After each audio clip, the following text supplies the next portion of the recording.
Oh my gosh. Why is my earpiece so tangled? Okay.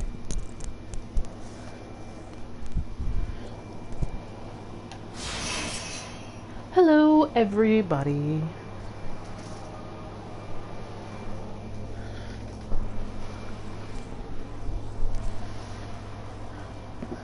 Being really bad, and, oh crap, my earpiece is, like, super tangled. One sec.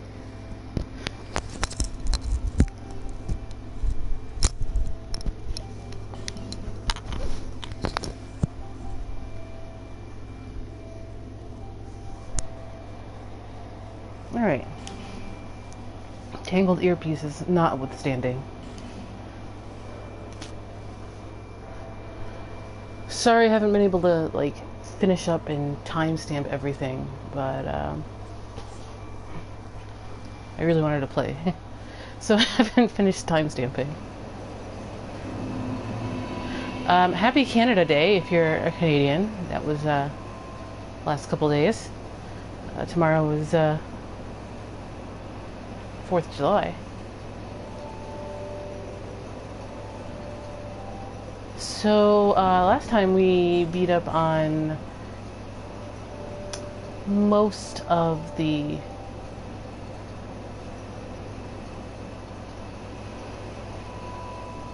Shrine of Amana. The hardest bits, anyway. We still have the Demon of Song to deal with, and then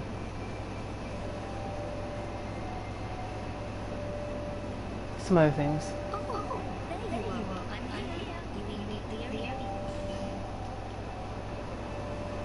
The Demon of Song isn't very difficult, at least in melee. Oh, it's not a problem. It's still on Twitch. It is on YouTube, but I haven't released it yet, so.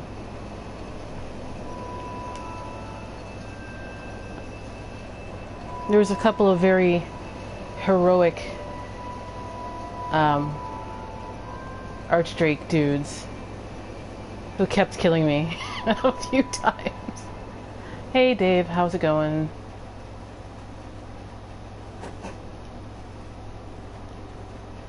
Let's see here. I'm glad to see you safe. Always a business.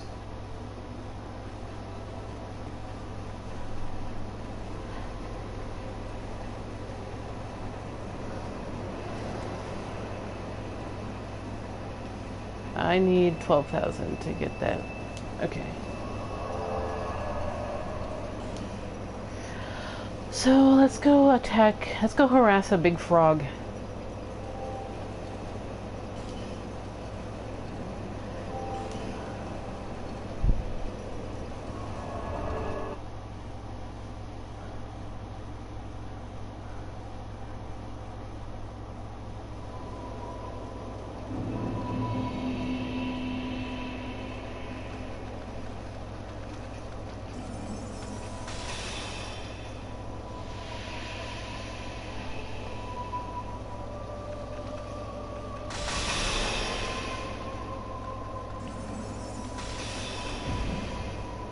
So, if you are new to Dark Souls 2 at all, that mist will eat,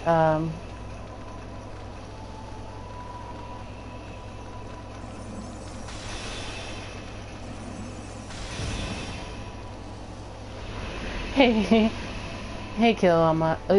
Illuminati. So for those who, like, don't know, these guys are not a joke. They're very easy, but, like, they will break your stuff. That yellow bit there is to degrades your crap. So it's better to attack it from range, or with a bow and arrow, or some other stuff. I don't think my spells are very good for this, so give me a second to get one of these.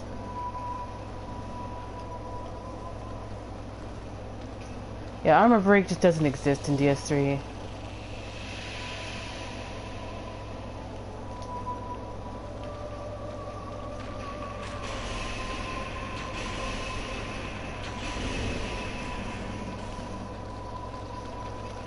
So the easiest way to handle these guys is with arrows.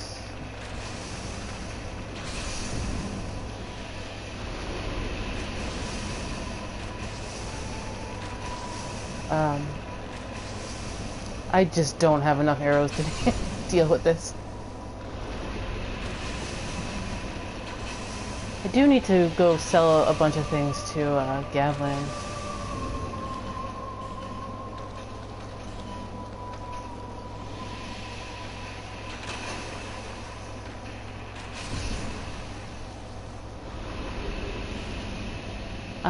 The bugs will drop some life gems.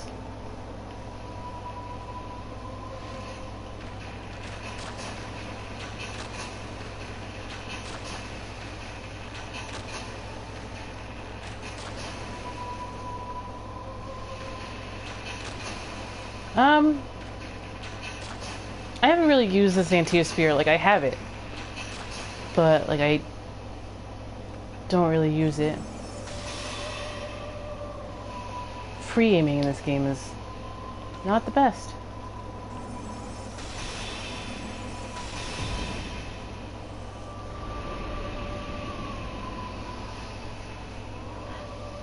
Dark Souls 2 seems to like playing with the whole idea of breaking your crap. It's a lot worse than DLC is, especially Alea Mois.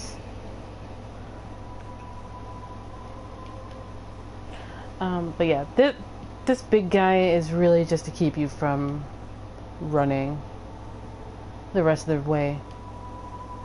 So you've got another maiden, you've got some Archdrake dudes, and then there might be an invasion. I forget if there is one.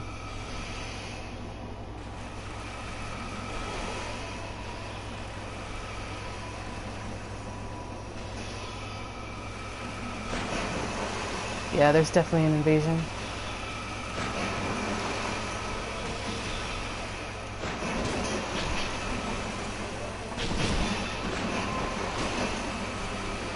Whoops. Yeah, there's the invasion. I don't mind it. Like the mechanics to like break your stuff. It's not like it's not the end of the world. And it's better than like how like Dark Souls 3 doesn't really use it.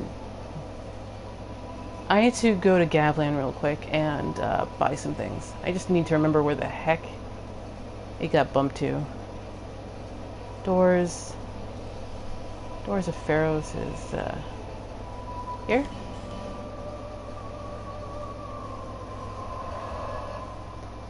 Somebody had asked the last stream about Mirror Knight's faces, and yeah, you could have seen it there. He has more than a single one, sort of pinwheel-esque, except not pinwheel.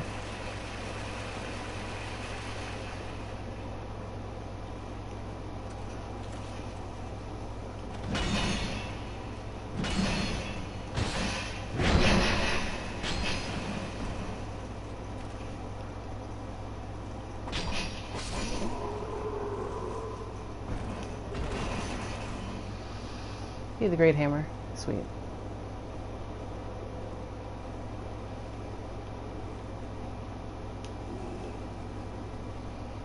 So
That should be okay for now. I go through arrows like water, so...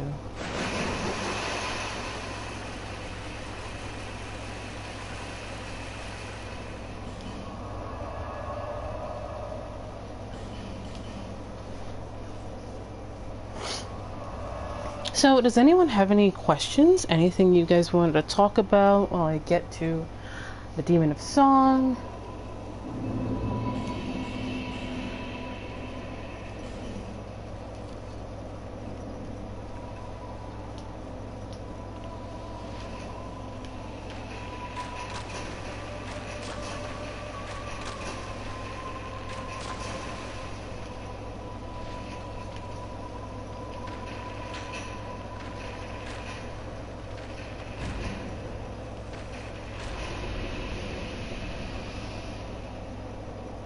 Well, this phantom is very close.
Oh, she got healed, but she's still poisoned.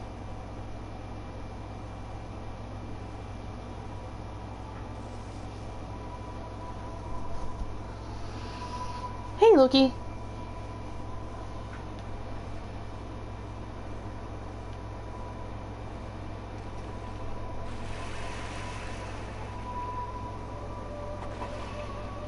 Okay, so there's one more maiden and then the invasion.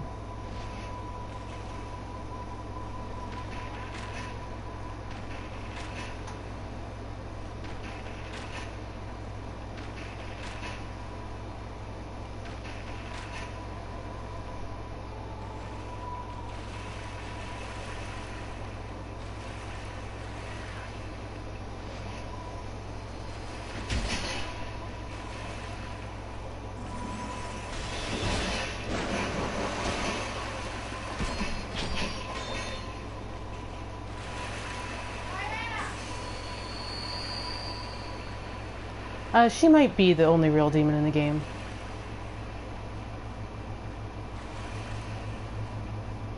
One moment.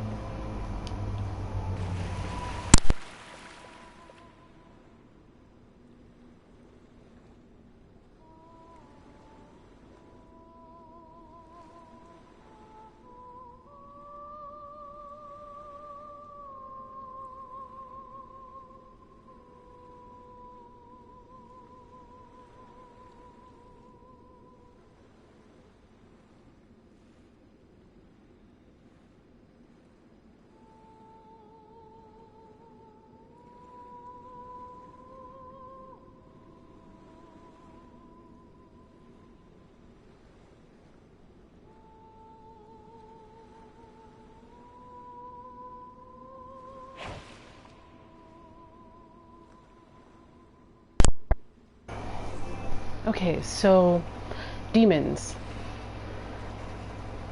demons in DS2 might actually not exist, and like the Demon of Song might be the only actual demon in the entire game.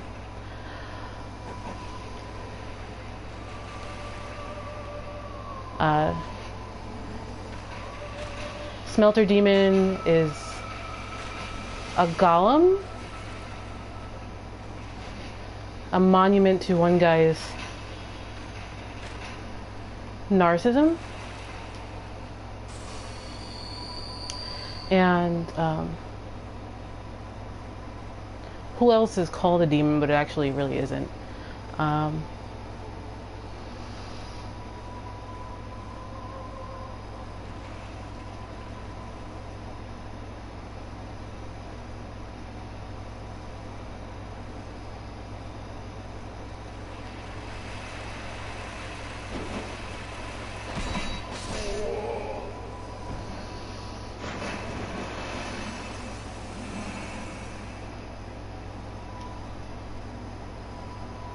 So yeah, there's a bunch of items behind me, but I want to take care of the invasion first.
Yeah, it's called a demon because of its association with the fire, and I think the Iron King made it look like a demon. Like, he probably knew what demons looked like, and he thought they were pretty cool, and so he made it look like a demon because it looked pretty cool.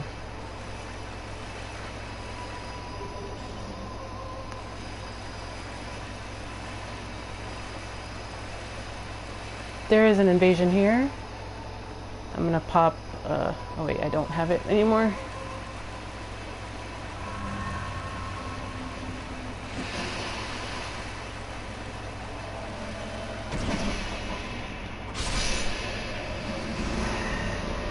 He does dark magic, hexes,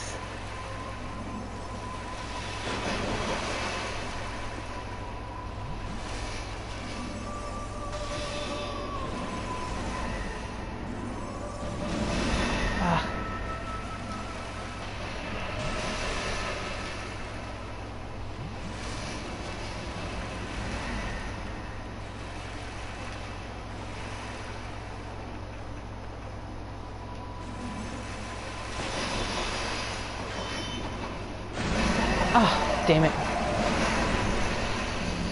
Yeah, it's definitely made to look like a Taurus demon, sort of. Like a stylized, arty version of a Taurus demon.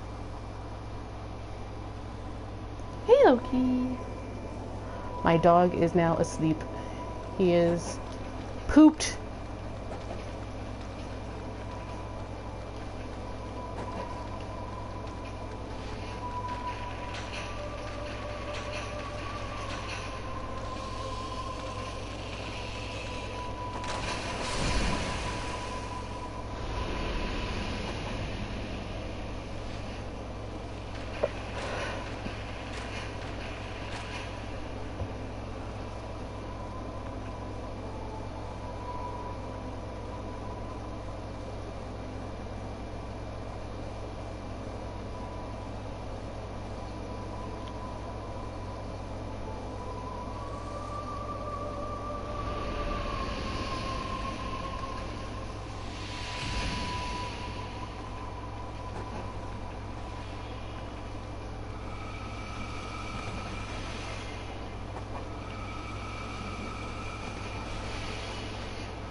hitboxes.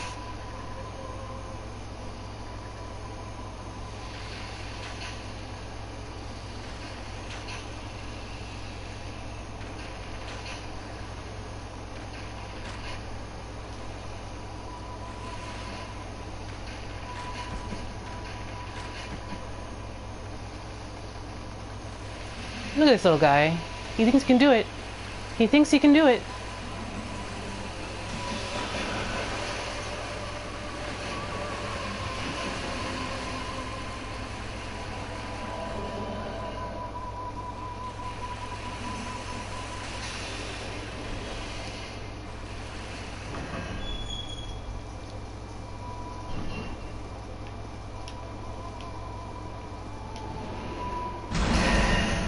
Oof. That counter hit. See ya. Ah, dang it. Should have healed it, but...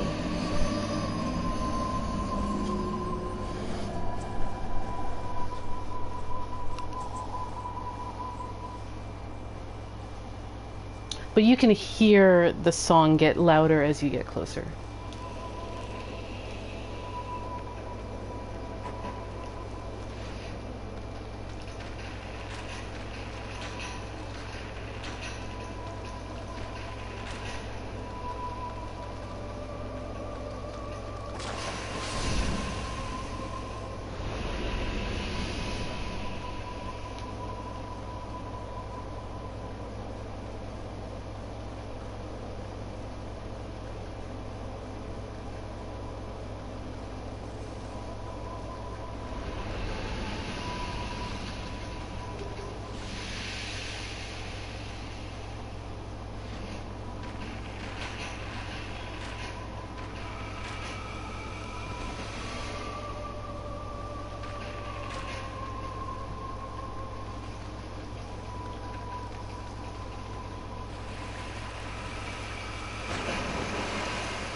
Dragon Charm.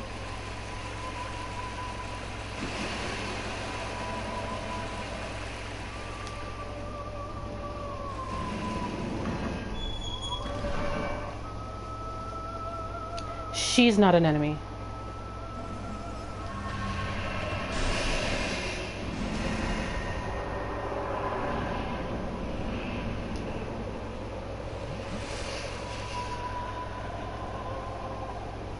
This is the Demon of Song.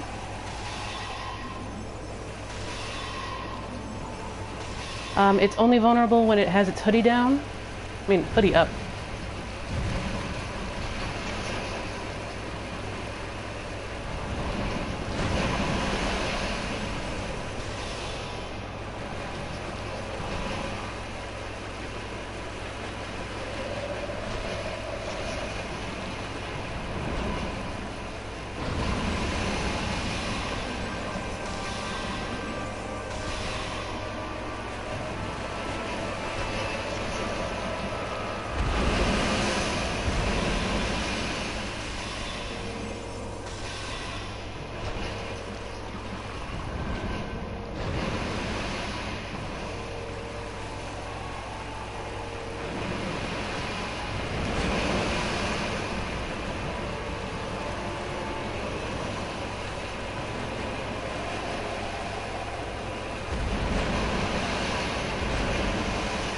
What's with that sumo move, man?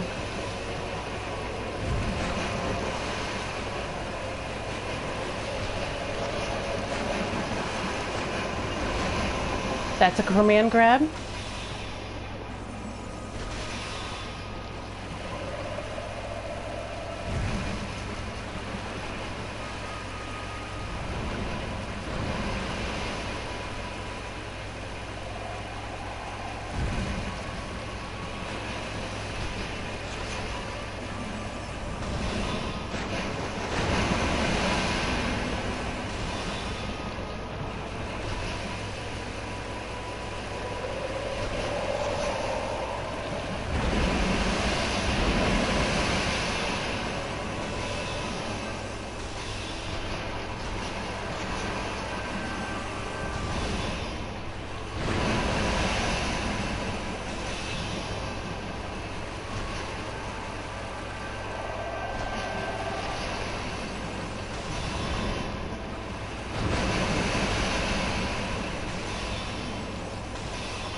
Good night.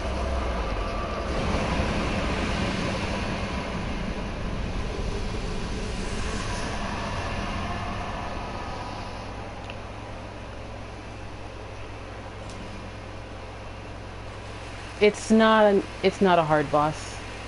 It will, however, in melee trip you up if you don't know its gimmick, that its armor is almost perfect, except when it needs to do damage, and then it has to take off its armor and stuff like that.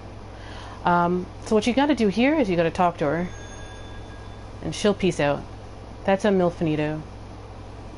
A lot of people will come by and they'll think she's an enemy, and they'll just smack her one.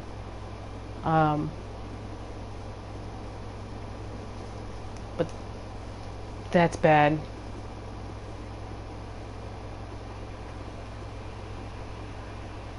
Talking to her essentially frees her. In melee, she's a bit difficult. Demon of Song is, anyway, because, like, the command grab has a pretty wide hitbox, and you can get easily taken in by it.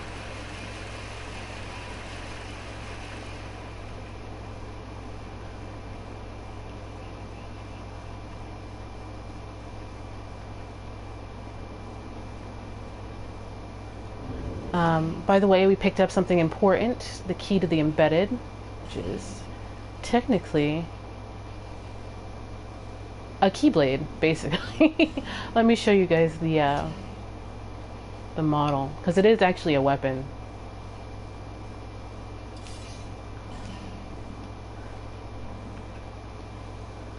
It's basically one big sword.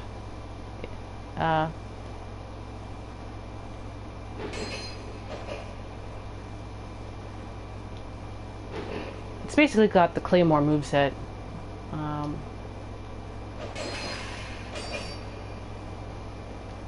Kingdom Hearts Souls, yeah. Kingdom Hearts is a Souls-like, confirmed. Hi Note, how's it going? So that's that. We also got the Demon of Song's soul. Soul of the Demon of Song at the Shrine of Amana. When this demon developed a taste for human flesh, it was contained within the Shrine of Amana. But the line of priestesses who looked after the shrine and appeased the creature have died off.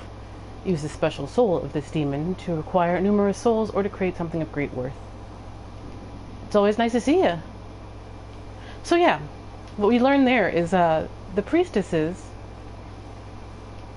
who annoy everybody in the Shrine of Amana were sacrificing themselves to the Demon of Song while also keeping it imprisoned. So they would feed it themselves, and they'd keep it contained. Eventually, they forgot why they were doing it, because time moves. Time is a flat circle, essentially. Insert GIF here.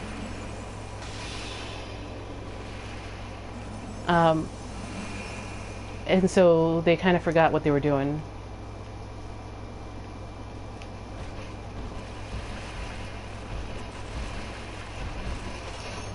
The fact that Demon of Song might actually be the only actual demon in Dark Souls 2, notwithstanding.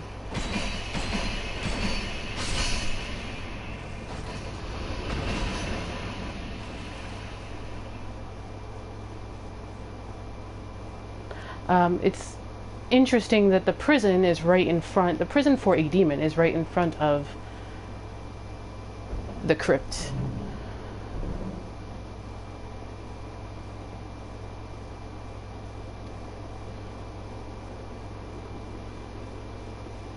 There's a whole bunch of items I need to go loot, but I'm gonna go pop a bonfire first. This is a dynamic load transition. Yet another one of those.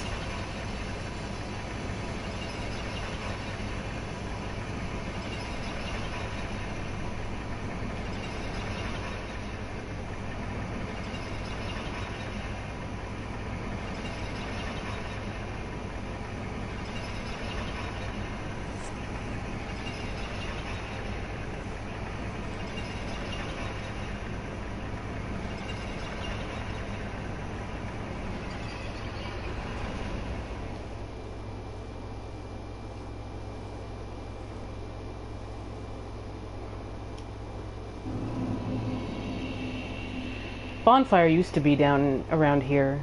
In vanilla, it used to be like behind the thing, hidden away, and they moved it to right there. But there, I thought, yeah, there it is. Radiant Life Gem.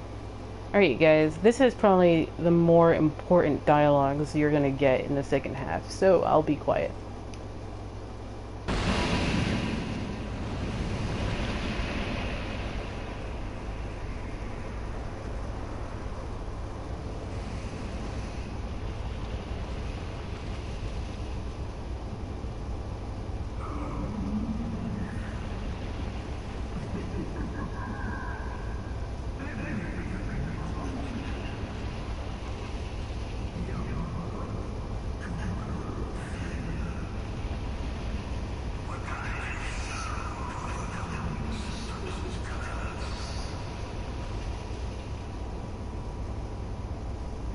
This is Aldia, again.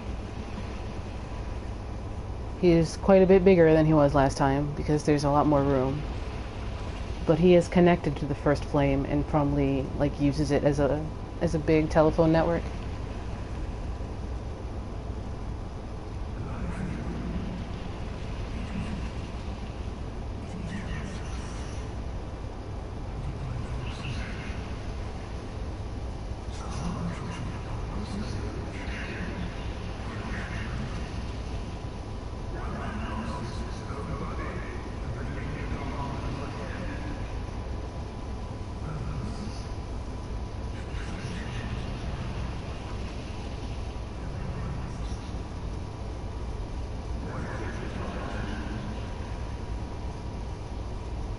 If you listen really closely, you can hear Alsana's voice actor come more to the fore, along with David Gantz's voice as Aldia, especially when he talks about chasing the charms of love, however elusive.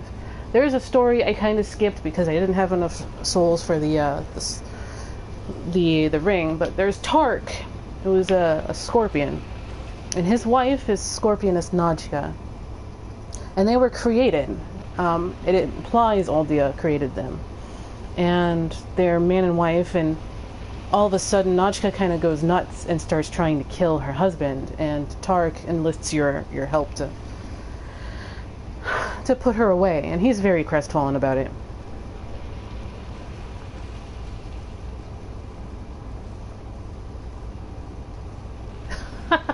Poor Mountain Justice. But yes, so Tark enlists your aid to get Najka, and there is love there, and Tark implies that it's Aldia who created both of them. I think Aldia got kind of a little jealous of his brother with his relationship with Ashandra. And Aldia, being really smart, probably alienated himself or is lonely himself. So he started creating different individuals like Najka and Tark. And the way he says chasing the whims of love, however elusive, is very sad somehow. And especially since Alsana's voice actor takes primacy in that.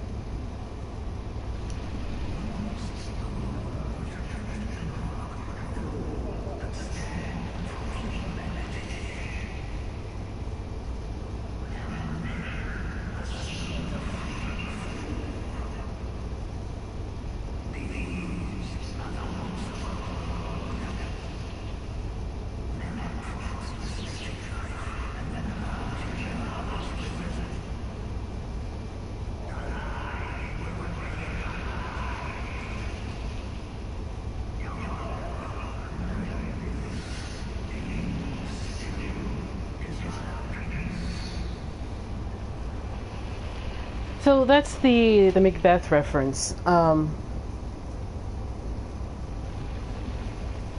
He says the Lord of Light banished the dark and all that stemmed from humanity, because humanity is the dark. The Lord of Light obviously is Gwyn. Lord of Light is sort of like an appellation that like gets rarely used for Gwyn, but it's Gwyn. Gwyn used his political and religious apparatuses to erase everything of man. Now, fleeting form is an interesting turn of phrase because he uses the terms fleeting form. Fleeting, I think in this case, implies non-permanent forms. And I think he implies the body. This thing. The body we're all in. Which gets a little bit more interesting later because Yuria in Dark Souls 3 will say that the Lord of Hollows wears the true face of mankind, and she implies the hollowed out raisin face of mankind. But Aldia implies that the whole body is a sham and is a facade. Men are props on the stage of life. They've been just kind of, their role has been diminished or hidden away or forcibly oppressed by the Lord of Light's options and the Way of White and stuff like that. So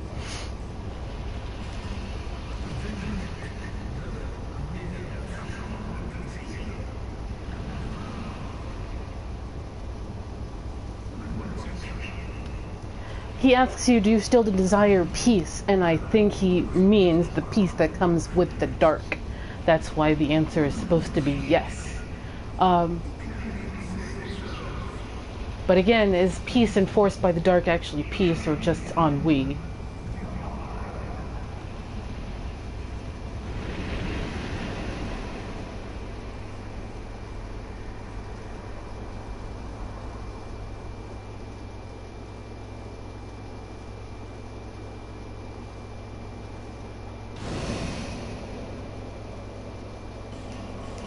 I will be right back.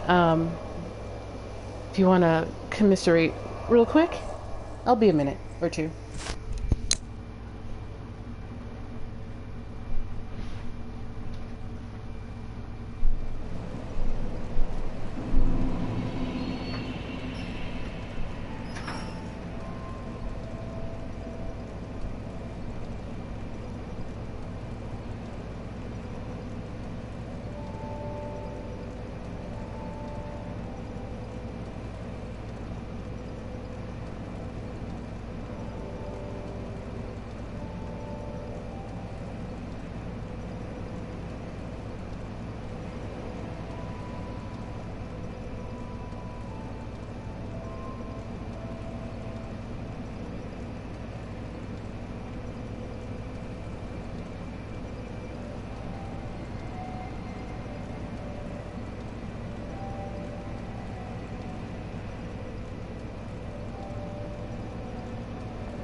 So I'm not sure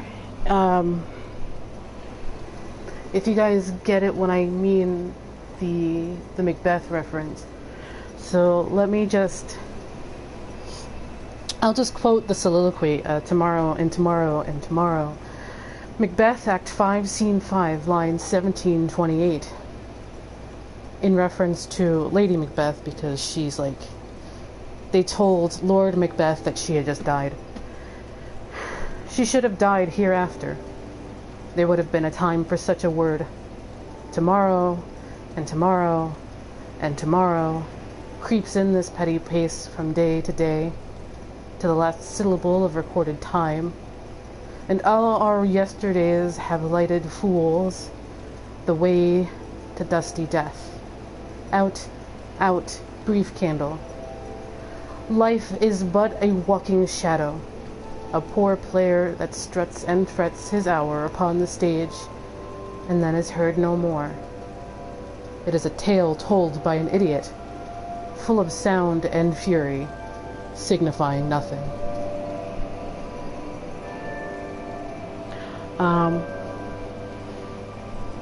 Basically what we're seeing with Vendrick and the Chandra and Aldia, and one of the reasons why I find it so interesting is it keys on some of the tropes of Macbeth, sort of the after.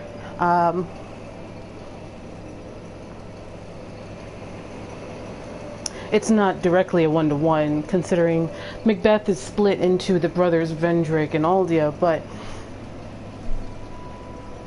here Macbeth is mourning. He's reeling from the news that Lady Macbeth had tossed herself from a balcony after being faced with so much guilt from what she's been doing, what she has done. She instigated the death of Duncan and stuff like that.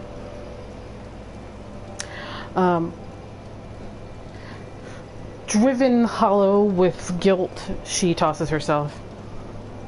Macbeth himself, he's come too far after claiming his kinghood from violence, much like Vendrick claimed his and established his own kingdom in violence.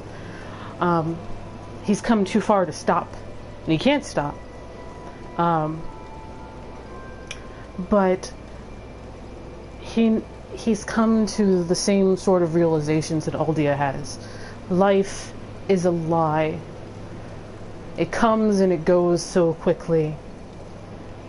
There's tomorrow and tomorrow and tomorrow, and time keeps going on. But what is life but a stage play? It's the same sort of ennui that you get from Aldia when Aldia says men are just props on the stage of life, assuming a fleeting form. He questions the reasoning of why people live and why they die and what all of this is for.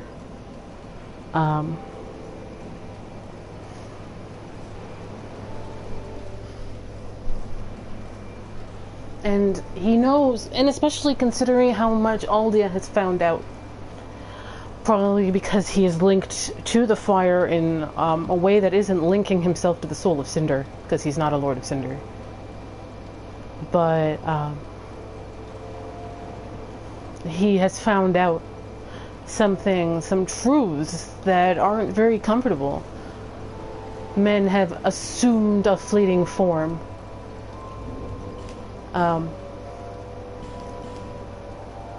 And then consider how fleeting it is to look like that.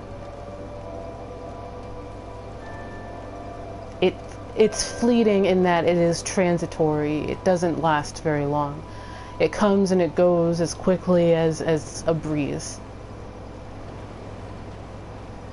Probably.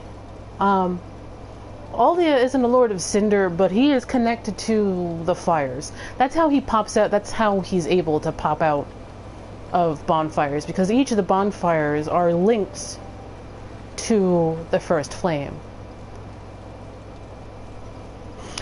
They're kind of a network. I mean, that's implied by the Firekeepers in Dark Souls 1. The Firekeepers, though they've never met, they all kind of know each other, because the bonfires aren't singular bonfires. They're all linked to the first flame.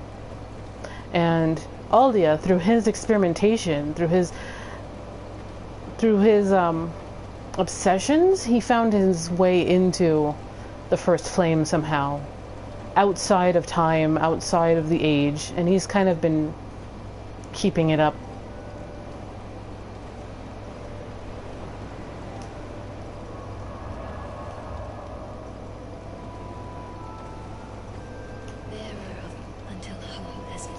Because Vendrick has long since stopped doing any of that. Um,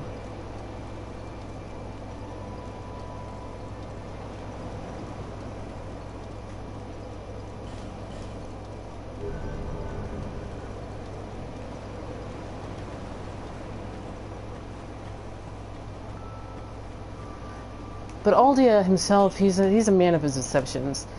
And part of how he even is where he is because he was obsessed with kind of the multiverse and the fact that there's more than a single world in and out at any one time, and he found his way outside of all of those multiverses through his experimentation with the Forlorn. And I guess the way he found it is to merge himself sort of with the First Flame. But he looks very chaotic, so there is some of that too.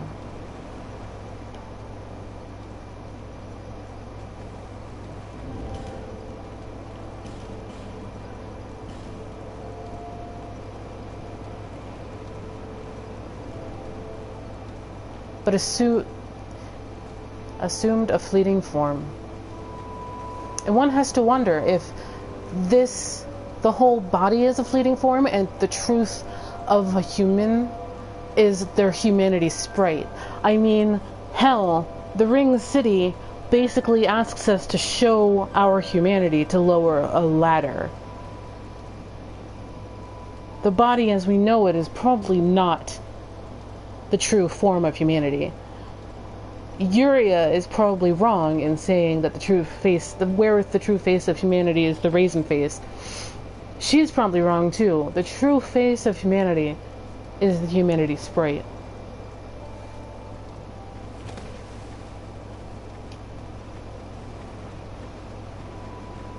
Let me see if there's anything of use at Moglin. I doubt it though. Also, I totally forgot to buy a ladder. Always open for business. Yeah, you must show your humanity to ascend.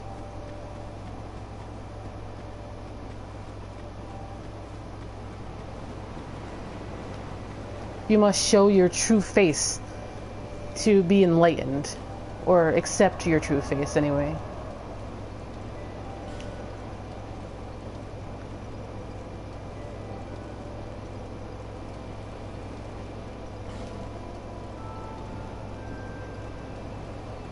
Let's go back to Drangleic Castle, because now that we've got the key to the embedded, we can go do a thing.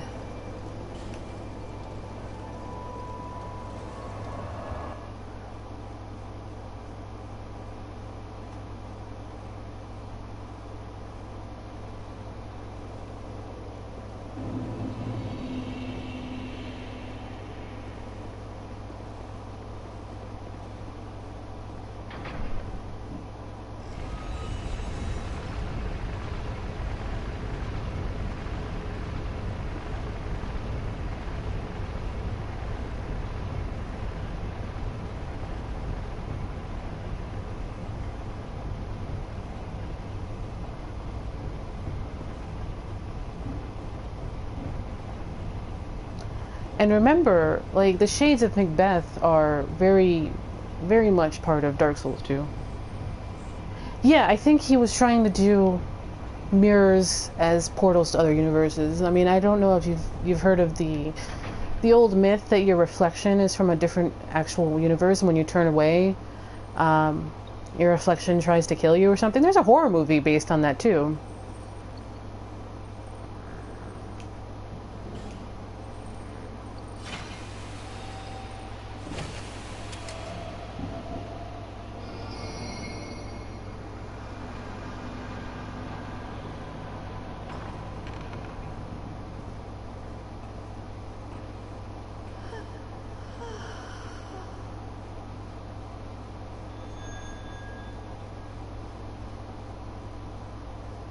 So we've released her, and now we get the Ring of the Dead, which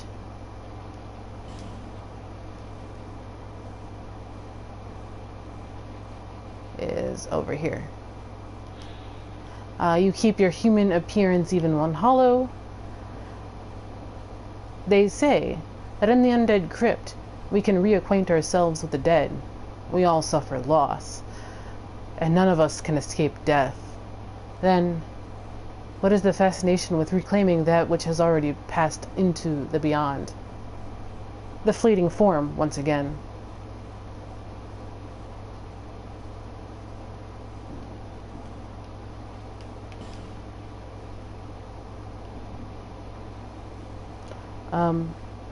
Cloan might actually have that ring. Because I have a sneaking suspicion she, like, crawled or wandered out.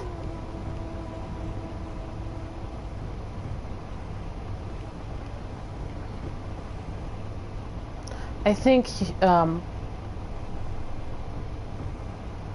don't think the game out and out says it. I think humanity empowers the Dark Soul in a way. And, like, humanity is sort of the Dark Soul. To be glib about it, the Dark Soul is the friends we've met along the way. But I think there might be some truth to that. Now that we've freed all the Malfinito and got our reward, we can move on to the crypt. And because I keep forgetting to buy the expensive ladder from Gilligan. Womp womp.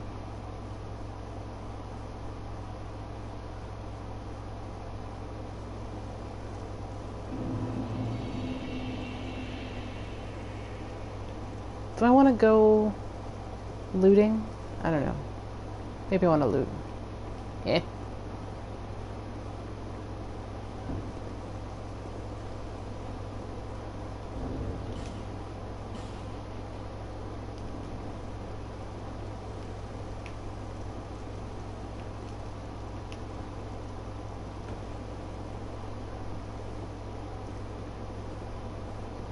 Rip bonfire.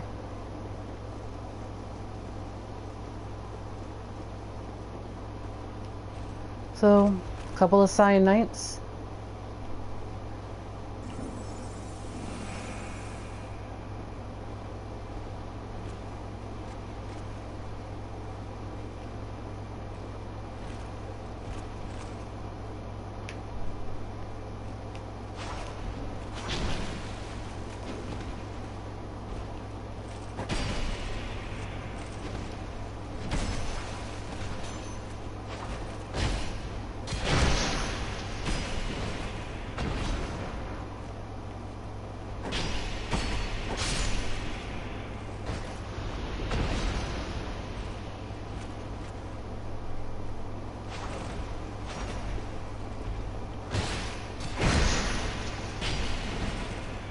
Yeah, like the Dark Soul is to humanity as the First Flame was to the gods.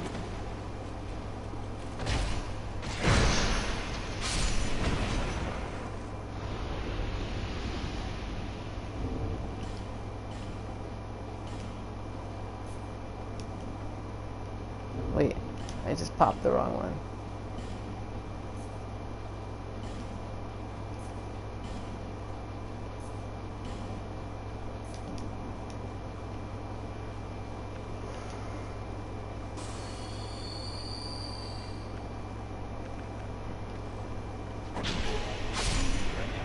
Sorry, Torch Bro.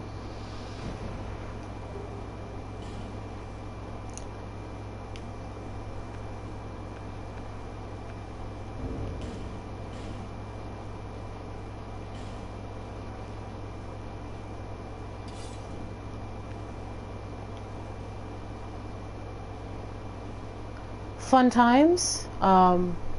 It's a robed woman looking a lot like Velka, except that's a skull for her head, with lots of mans below her get in supplication. It's a very Virgin Mary pose, actually.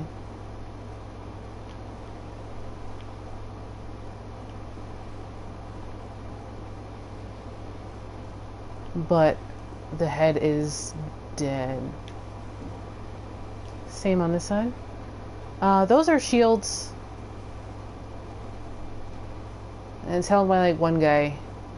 He pretends to be a door. That's his thing.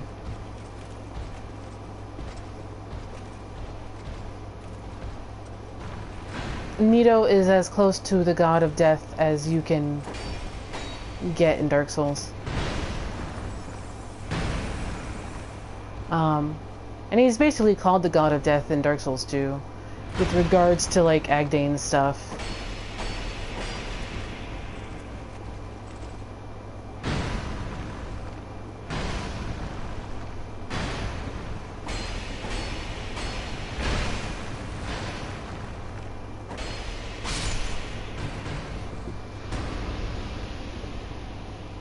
But for all intents and purposes, it is Nito.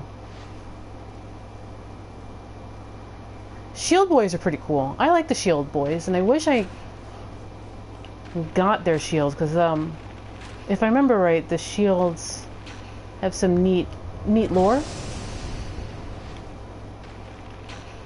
Also, the humanity sprites are super cute, you guys, but they hurt so much.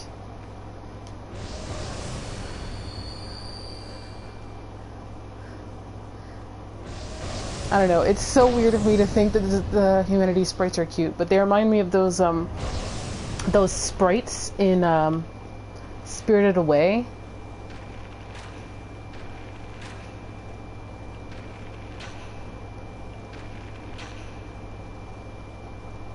Has anyone done like the Ring City dual shield thing? Have they done a run for that yet? I'm pretty sure they have. I just haven't been paying attention.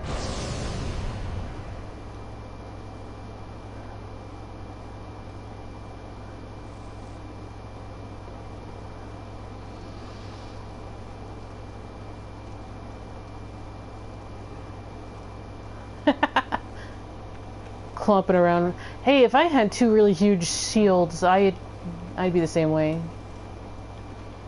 Clomping around, bashing things, having fun. So we've seen these hollow guys before. They look like they're straight out of the newest Mummy film. One sec. My soul memory is 905,000.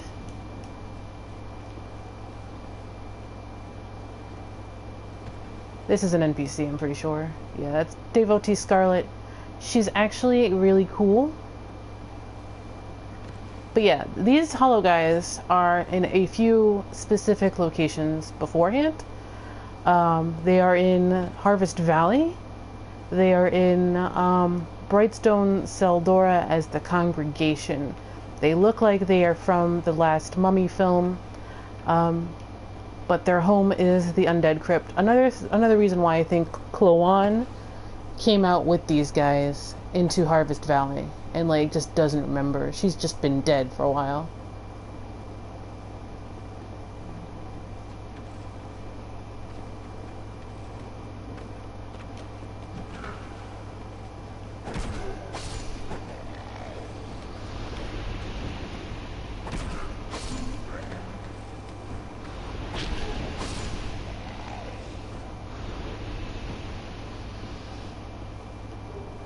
Hey, sweet. My lucky day, actually. This Leydia Witch just dropped her robe, so we get to read it. These are the Leydia Witches. The Leydia apostles worship Galib, god of disease. Which is funny, because I killed them with poison arrows, but you know. They once resided in the Undead Crypt beside Finito. The Leydia Witches grew conceited and began to manipulate both the onset and curing of disease, making themselves the effective gatekeepers of the crypt.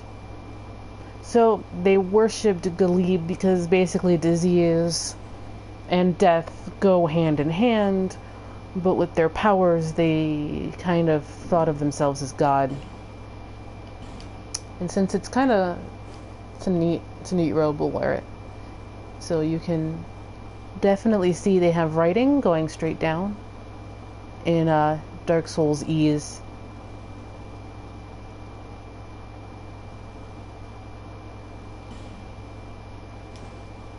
Meh.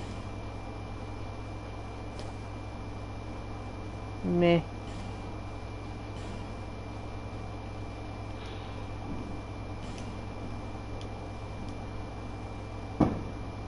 Yeah. So, like, their disease and death go hand in hand.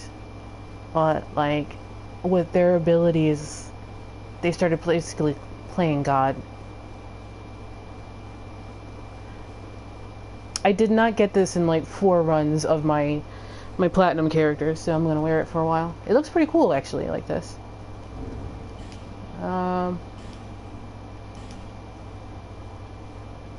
Yeah, I don't have any better pants, I don't think.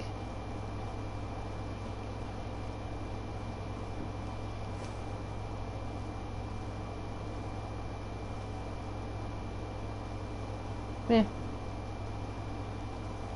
Kinda works. I like the color. We are going to meet somebody interesting.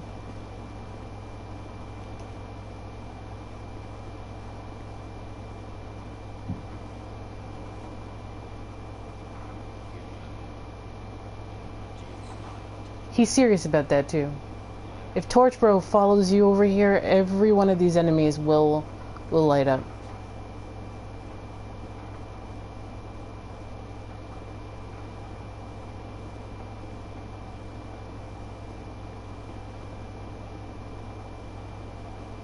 Every one of these Grave Wardens will light up. Now, we've seen these Grave Wardens before. Harvest Valley, once again. I can assume that they are there. I've been thinking about it, and I think they're there because they're trying to round up all the Hollows who escaped back into the crypt. But they kind of forgot. Yeah. One of the NPCs I really wish they devoted more time to.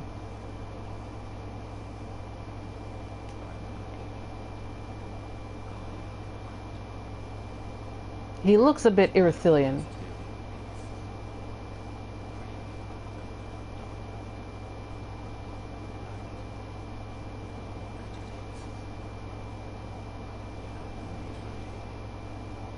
So he equates light to the dark and dark to peace. That's a recurring theme here.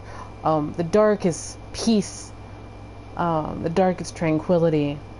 And only really because it like kind of erases your will, sort of, so that you just kind of sit there and you just zone out as if you were like blazing 420 every day. But there's some implications about what that piece entails that you should ask yourself about.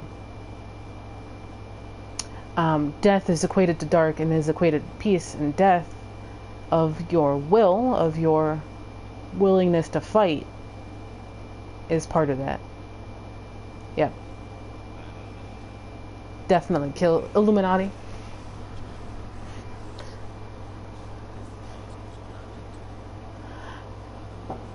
The first death. He implies Nito.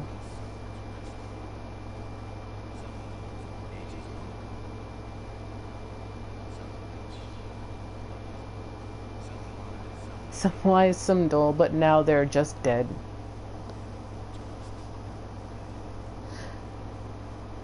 Fear not the dark, my friend, and let the feast begin.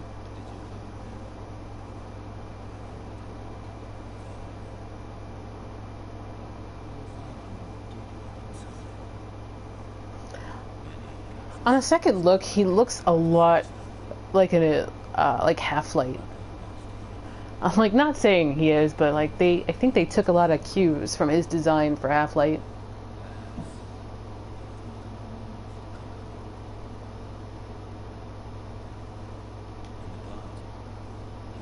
In the past, humans were one with the dark.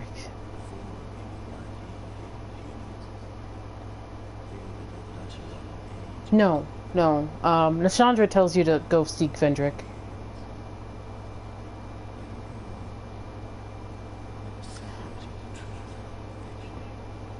Besides Agdayne, I think I think Agdayne tells you the truth, like, without an agenda. So, like, he's super neat to listen to, and he confirms what Aldia already told you. The Lord of Light pretty much oppressed humans because he feared them. That's probably actually the first sin. Fear.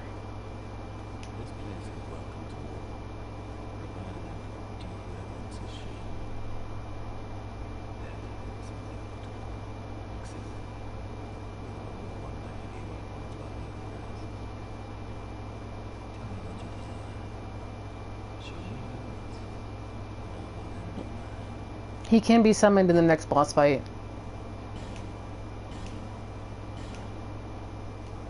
He becomes a shop. He's got the +1 Ring of Thorns, which is, I think Kirk's ring. Yeah. Ring granted protection by Kreml, god of struggle. The ring's spikes drive into the wearer's skin, so that each blow taken fuels spite towards the perpetrator. When damage is taken, the ring retaliates and inflicts damage upon the enemy. He's also got an assortment of dark arrows and dark bolt because this is Dark Central. He's also got 13 Elizabeth mushrooms and 13 human effigies. I'm not sure if the number 13 is important in some way. Oh, hey! My screen is off, so let me grab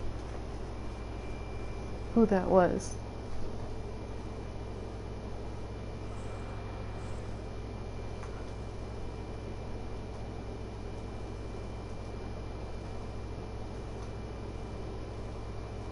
Is that Ego Border?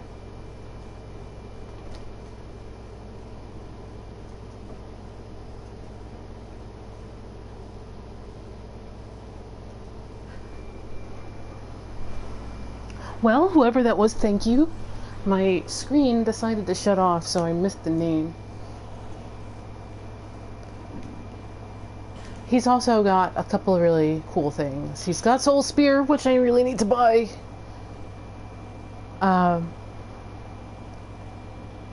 This spell was said to have been devised by a master sorcerer, but his name is long forgotten. This is Logan's. Soul Vortex. One of the lost sorceries preserved only in the Undead Crypt, fires successive homing souls. Extremely difficult sorcery to evade, making it very effective against frisky foes. He's also got Soul Appease, which you could have bought from Chloanne because Chloanne probably snuck out of the crypt, whether she meant to or not. And Warmth. I need to pick up his sorceries. So, 12 and... yeah.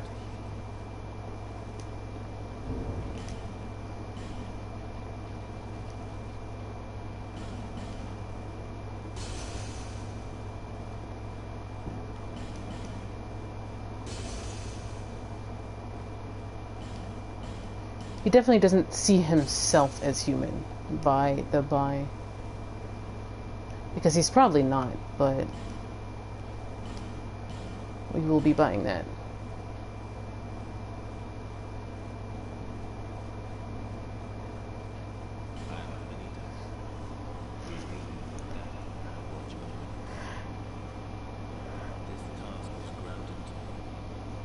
It's interesting, too, that they take the fates, and in Greek mythology, the fates weave the tapestry of life. And one of those fates cuts threads, and that's death. And it's funny that they give him, the Finito, the same sort of language.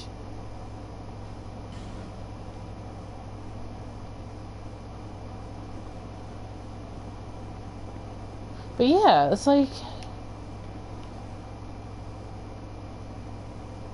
he's got a lot of the same design cues, which is to say, kind of Greek. But, yeah. Basically, I would like to say that the Undead Crypt is the underworld. In Roman and Greek thought, the underworld was a real place that regular people can just walk into. Sumerian belief believed that too.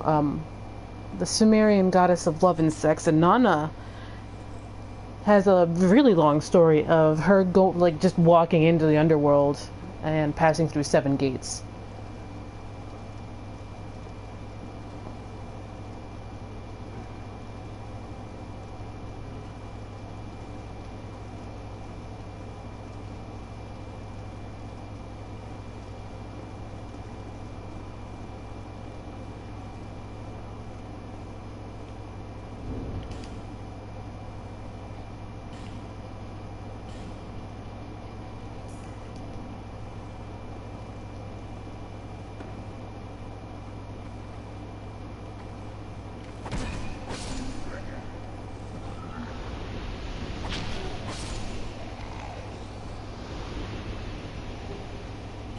Soul of a Great Hero.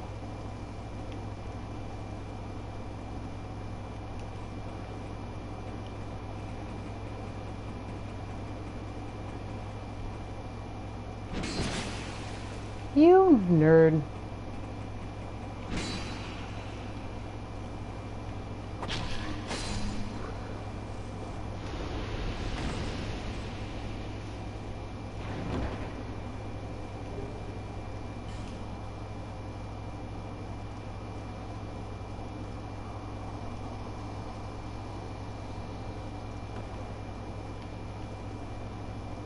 DS3 is a great send-off.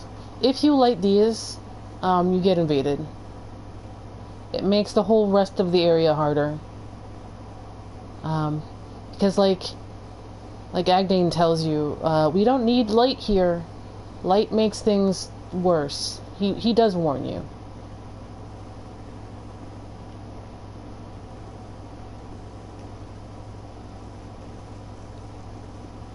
So this is a shortcut. We're going for that lever over there. Yeah. But first,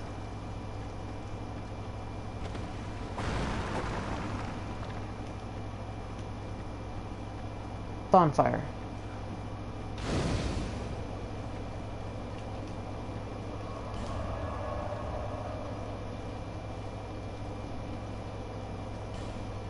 I probably don't need this until a little later.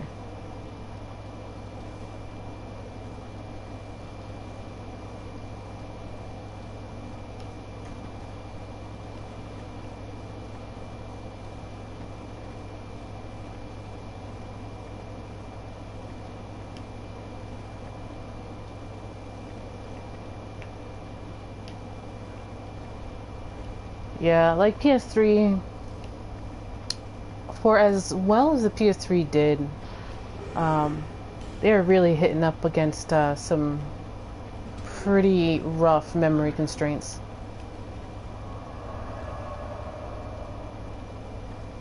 So this whole level is pretty gimmicky.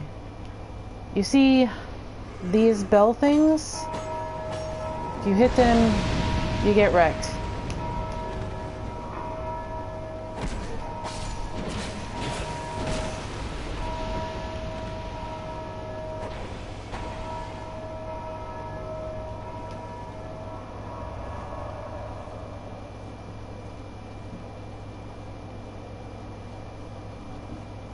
Yeah, like, for the most part, it is better, but, like,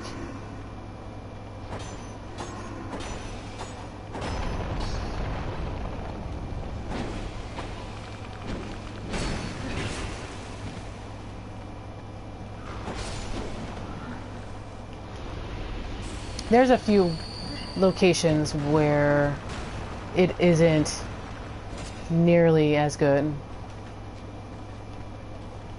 Or like it's more for the sake of it just being more. There's some of that.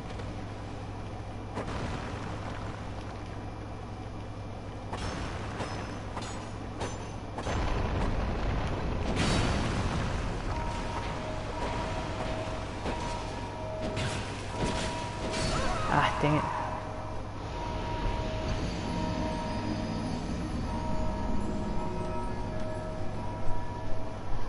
So the gimmick there is if you want to sit there and loot the place, you've got to take out the squire-looking statues. And that will take out the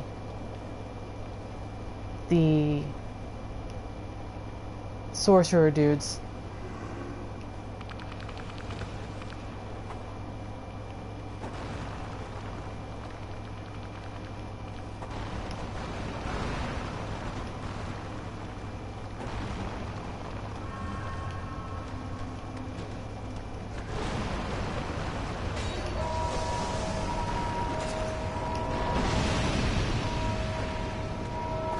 But hitting the bell statues will get all of these people on you, and it's really annoying.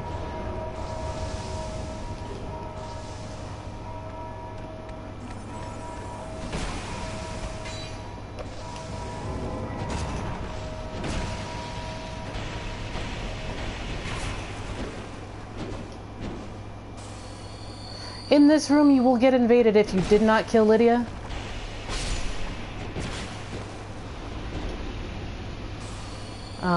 She will show up as Nameless Usurper again.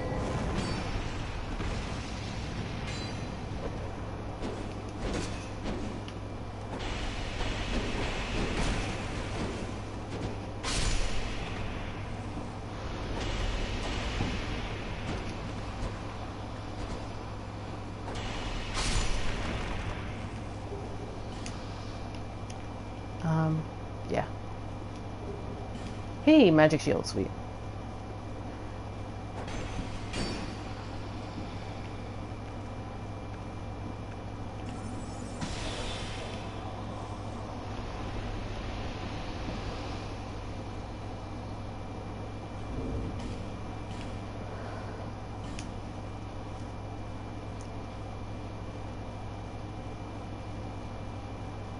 Don't I have a bracing?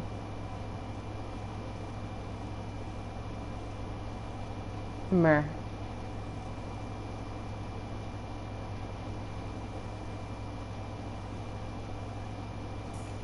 Well, okay.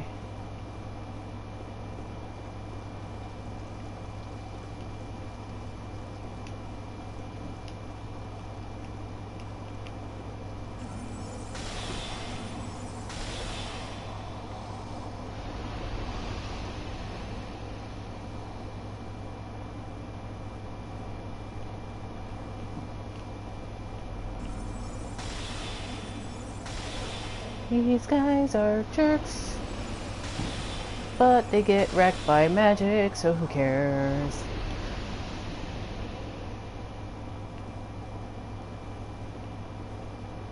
Knock!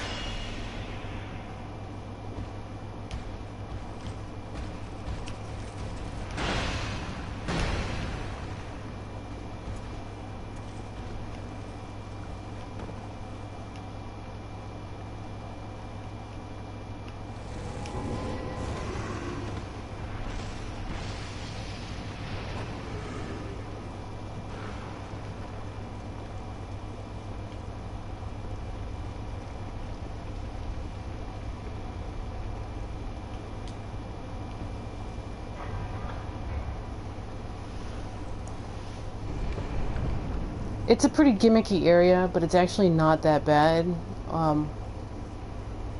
once you know the way. Let's go back to Agdayne, because I've got another spell to go by.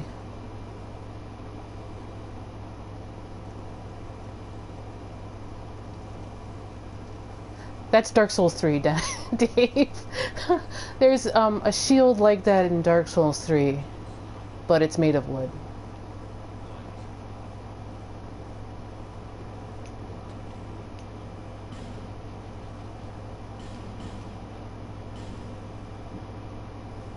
So now I have two versions of those spells. If it works like Dark Souls 1, then you can stack them and get more uses.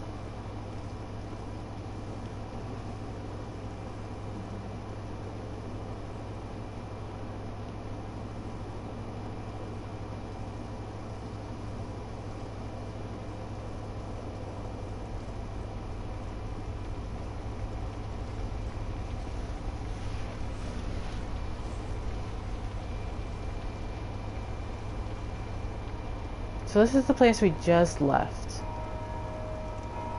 Still got the alarm bells ringing.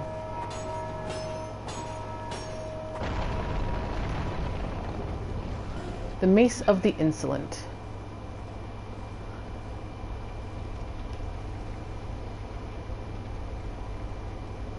Which reads,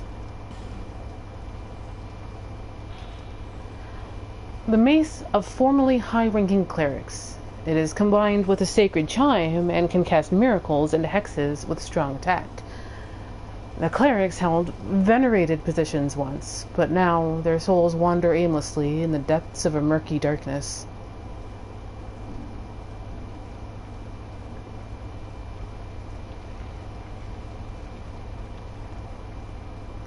If you light those torches that I said, the invaders are insolent invaders.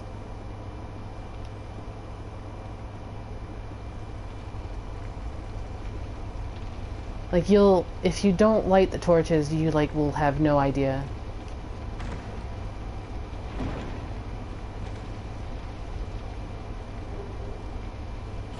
Magic stone and dark night stones.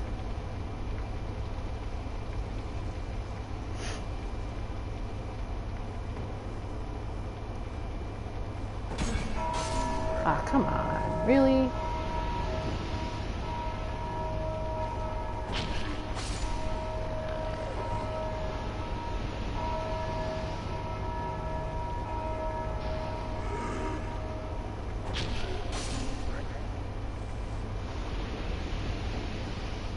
Yeah, so you can stop this from ringing if you kill all 3 of these hollows. One will be up right here, and then one is going to be trying to run in, and then one comes up out of the ground.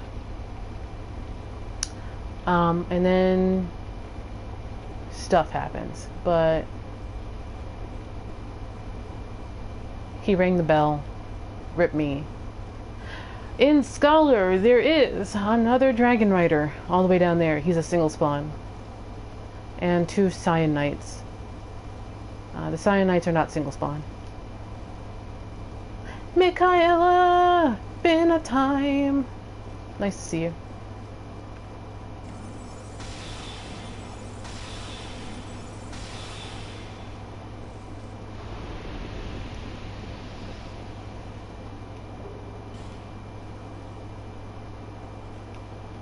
Yay! What's up, Michaela?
Alright, he's poisoned now.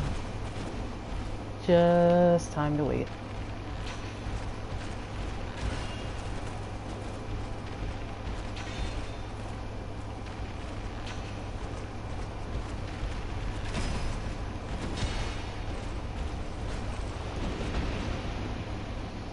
Alright, I can handle one now.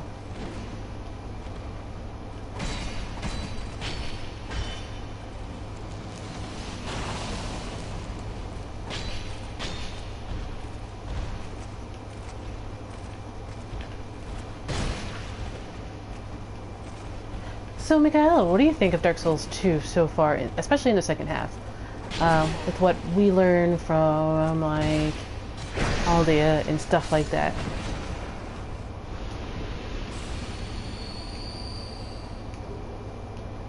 Monastery Charm. Cyan Helm.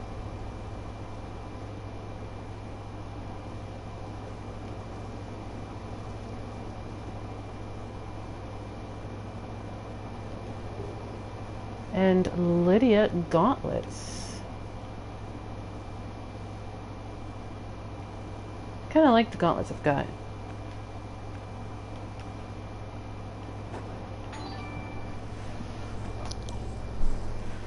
Thank you for that host or follow. My screen decided to turn off again. Come on, screen.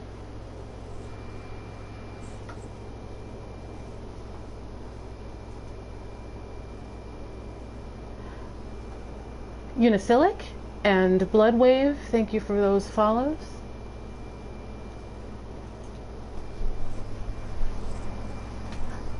It's great to have you here.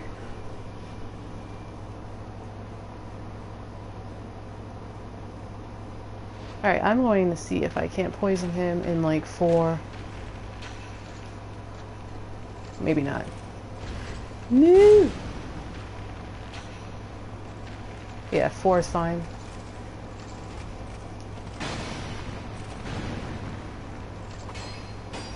Help the poison along.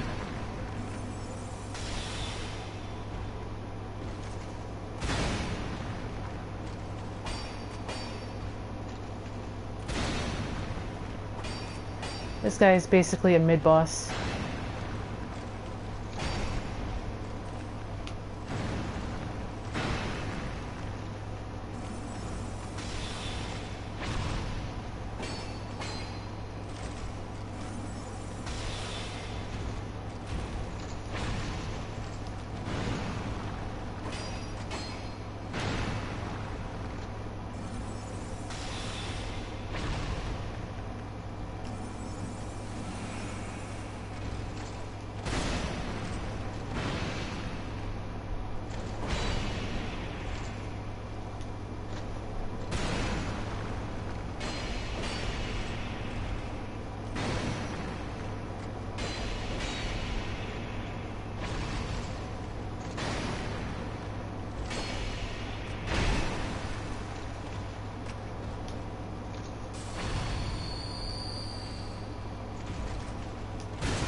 There we go.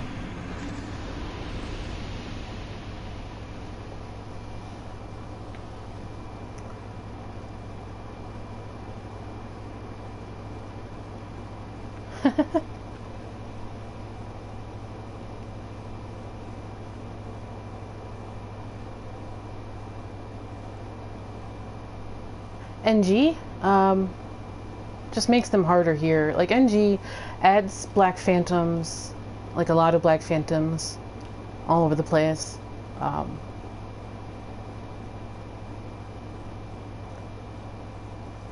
It's just more, really.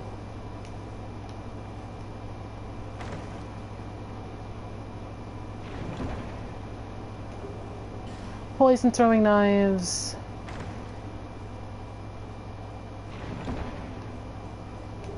Dark Night Stone.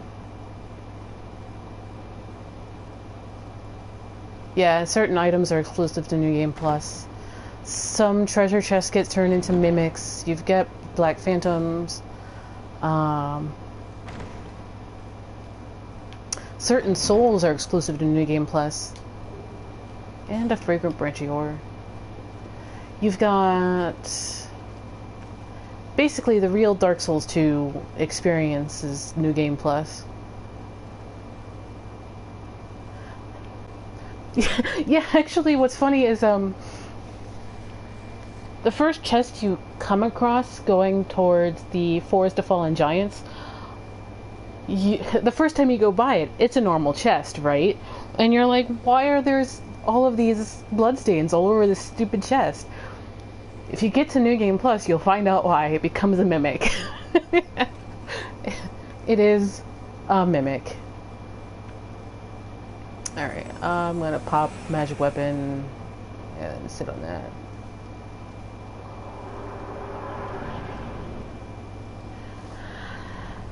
This is Garl Vinland. I mean yeah, Veldstadt.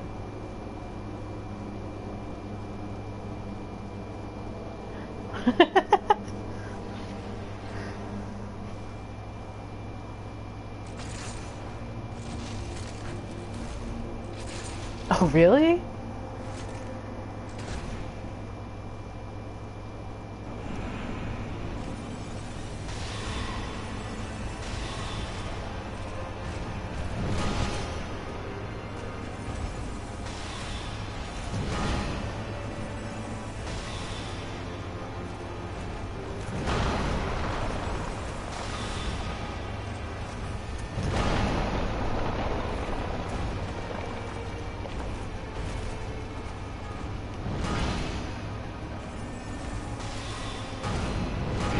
Oof, I was late.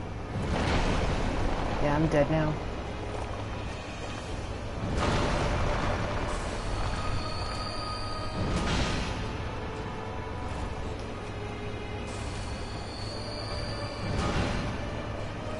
The problem with Veldstadt is he heal punishes a lot.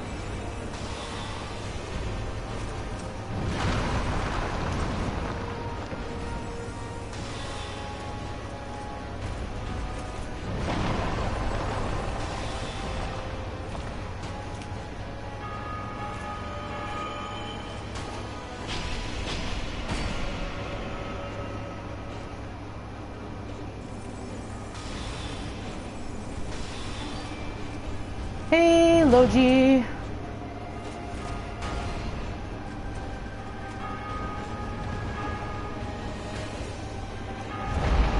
Ah, damn it.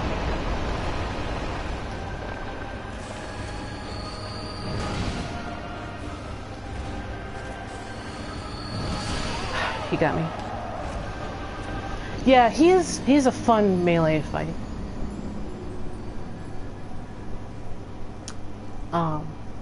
What happened there is he had his back against the wall, and I couldn't get behind him to ignore his dark attack.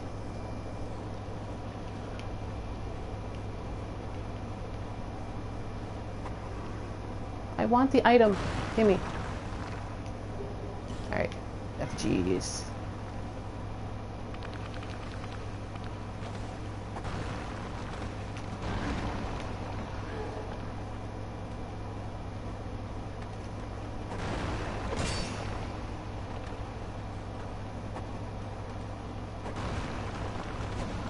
I just want to get out. Leave me alone, guys.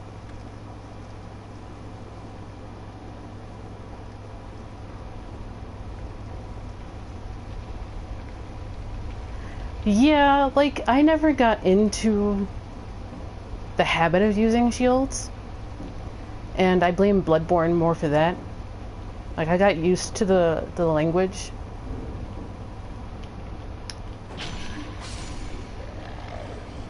Because of Bloodborne. So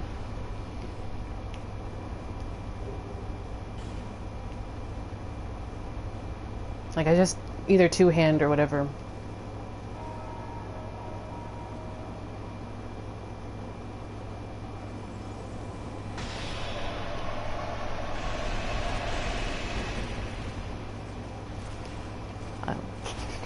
I also have the bad habit of not upgrading armor.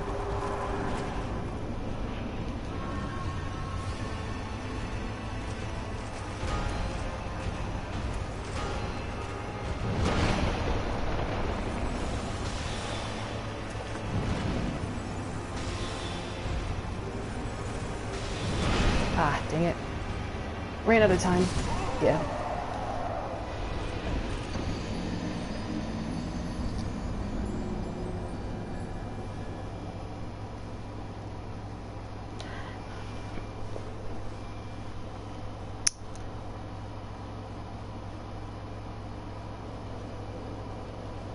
big Papa Pounder.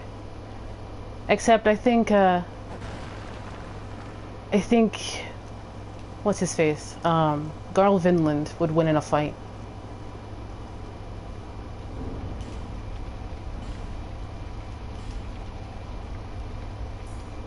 Actually, no, I'm gonna use Dark Quartz.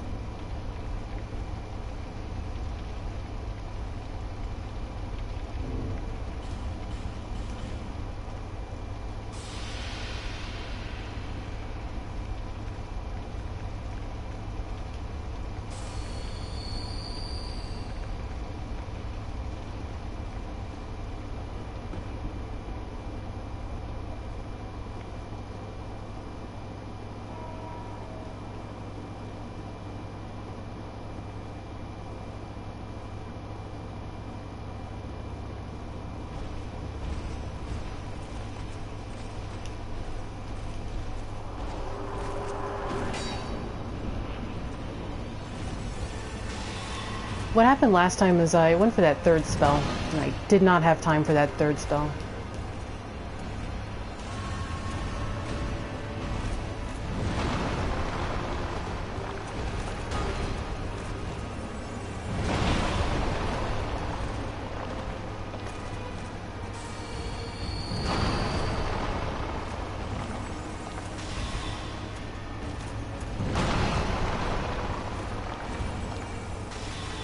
I like the fact that his weapon is a bell. We all know how bells are in the Dark Souls universe.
Get out of here.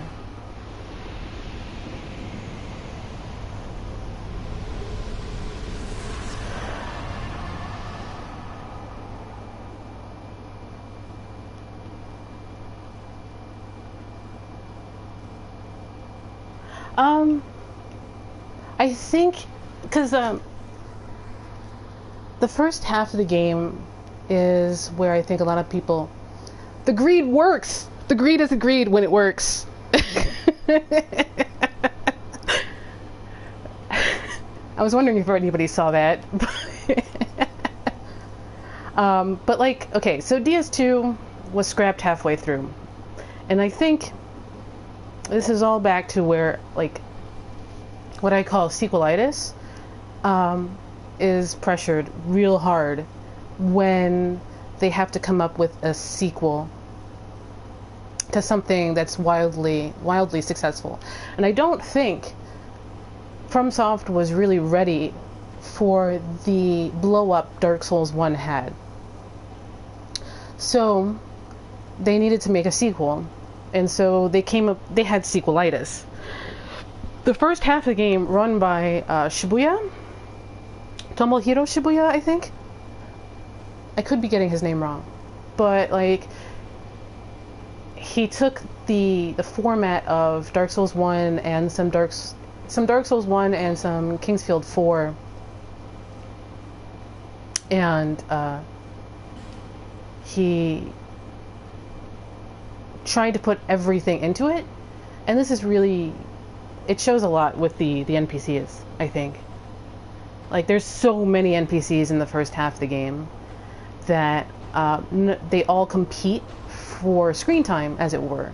And I think there's a lot of them are really good NPCs, but like, there's too many of them. And so like, half of them are finished, like Chloanne, and some of them are just kind of redundant. Again, like Chloanne. And the Pyromancer girl too, Rosabeth, she has an interesting story concept, but all she is a concept. Ross Wellifer 51, thank you for fall. Nice to have you. Like, Lucatiel and Benhart are the only two NPCs that basically survive post Shrine of Winter, and I think Shrine of Winter is basically the point where Tanemura takes over as director and asserts his vision, which is why I think Dark Souls 2's second half, including the DLCs, are way better than the first half. The problem is, the first half is your first impression. Like, actually, Dark Souls 2 has a lot to do with, like, Kingsfield 4. Like, there's some crazy similarities between Kingsfield 4 and Dark Souls 2, and I think that's because the original two directors had worked... Come on, Veldstadt. I mean, not Veldstadt. Vendrick. I'm trying to talk here. Did you guys see that? Just because you're the king doesn't mean you're able to be rude. Something viewer. And if you turn around right behind you, they use that dynamic loading again to load the Emerald Herald in.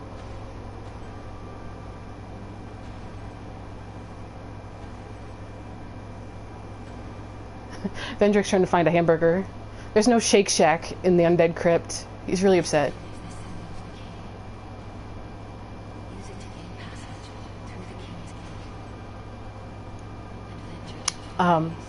Dark Souls 2 was great, but I don't care very much for the first half of the game. Or the first, like, third. It really depends on, like, how you split the game apart. Everything after Shrine of Winter is where I think the actual Dark Souls 2 is. And the first half is just an imitation of stuff. And it gets back to the main theme of imitations in Dark Souls 2, and I think they knew exactly what they were doing putting that theme into Dark Souls 2. Because they probably might have thought, oh yeah, no, they had a final technique, you're right. The Design Works is really upfront about that. They had a year when they fired the original director to basically salvage what the original director had.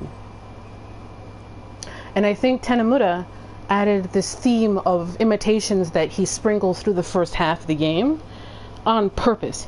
He might have known ahead of time what reaction people might have had to Dark Souls 2. And the first half of the game, you're basically just imitating what you've done in Dark Souls 1. And I think that is on purpose. And I think that's on purpose. Like, the second half of the game is so much tighter, it's such a better story, that it really feels like Tenemuda just asserted post Shrine of Winter. Like, the actual Dark Souls 2 is after, like, Shrine of Winter. But you're totally right about that final technique. They're upfront about that in the DesignWorks interview. Like, they had to fire the first director, and then they had, like, a year before their deadline from the publisher, because the publisher will give a studio a deadline, and the publisher can work with them if the designer needs, like, a delay or something, or sometimes they won't. But, like, I think they added that major theme of imitating the first game in the first half of the game to, like, as a sort of leitmotif.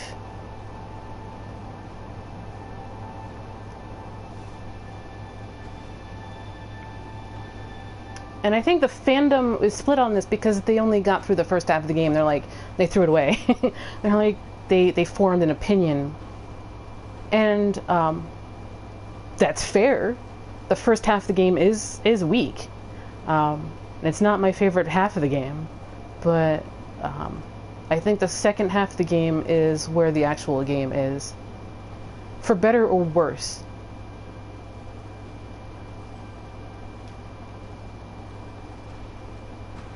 Yeah, like, it's Tenemuda's half of the game. Like, Tenemuda salvaged what he could, and that's the first half. And then he started the second half of the game. This is Vendrick. If you attack him now, he's got super high defenses. Because you have not seized the power of giants.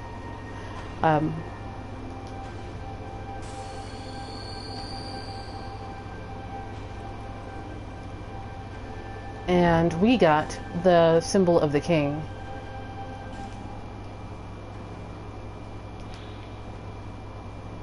And I definitely think the first half of the game is weak, and I think that's where a lot of the opinion in fandom comes from on Dark Souls 2. Like, they just didn't feel like the second half was worth their time, so they, like, stopped before the second half. The second half of the game and the DLCs are the best part. Yeah, I know about, like, that. She's in the credits still. Like, I think there was probably more to the Emerald Herald story than, hey, I'm a person and I start appearing in different places in the second half of the game. But I think she's a victim of too many NPCs. Not enough time to deal with them all, because video games.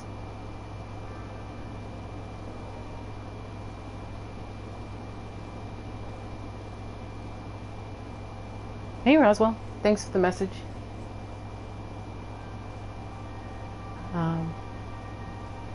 Yeah, so this is the King's Ring.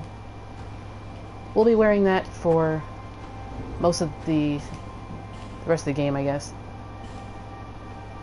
I love how I put that on just in case I get hit by it, and I didn't get hit by it again.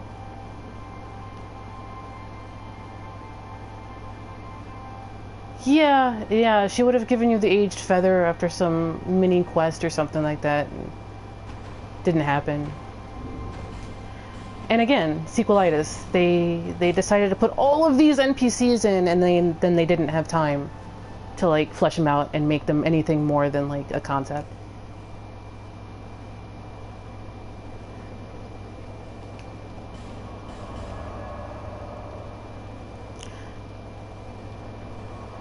Scholar basically cuts the dragon Aerie too.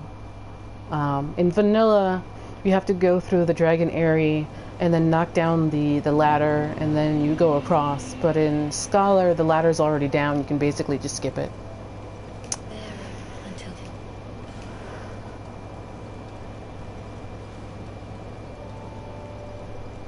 The thing about Scholar is it's actually not new for FromSoft to put out a second version of a game. They do that in Armored Core all the time.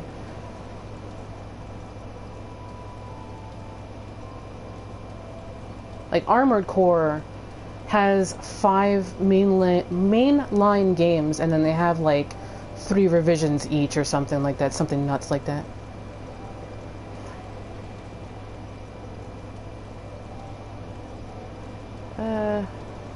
Faster cast speed?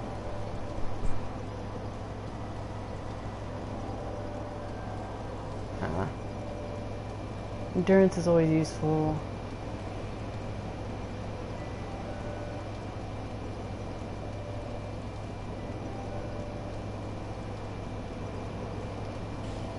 I'll be back. Strayed has a ring I should pick up, like right now.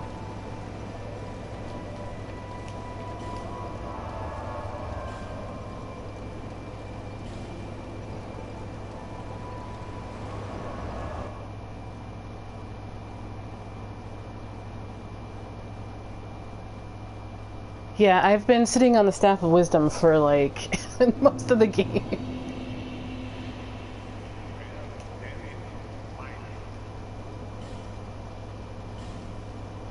Yeah, I need this ring.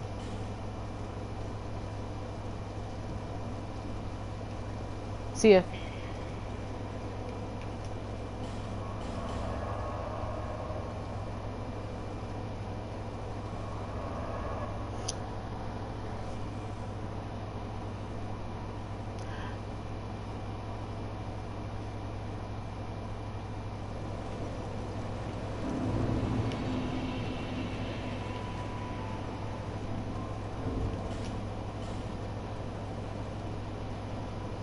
I need to buy a ladder.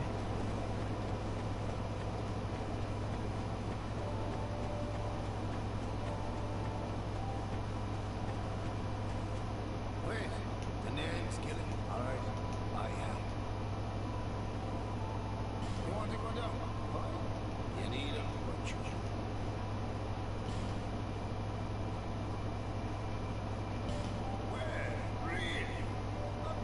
Generous offer indeed, especially from you. What do you mean, especially for me? Jerk. Make me my ladder.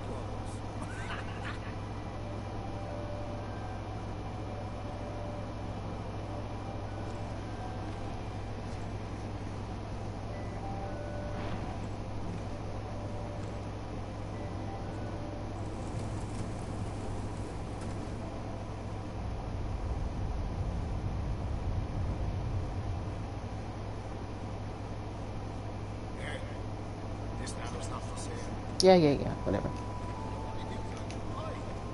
Shut up! This isn't Demon Souls. Leave me alone. There's a lot of Demon Souls references in Dark Souls 2. Side note.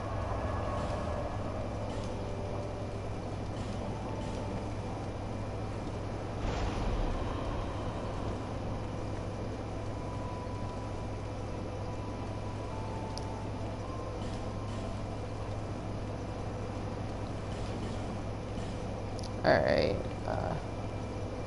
Veldstadt is our first of the dark infused souls.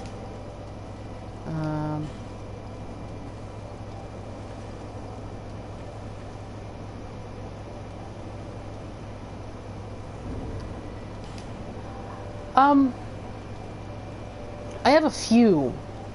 I'm just trying to think of where to start with them.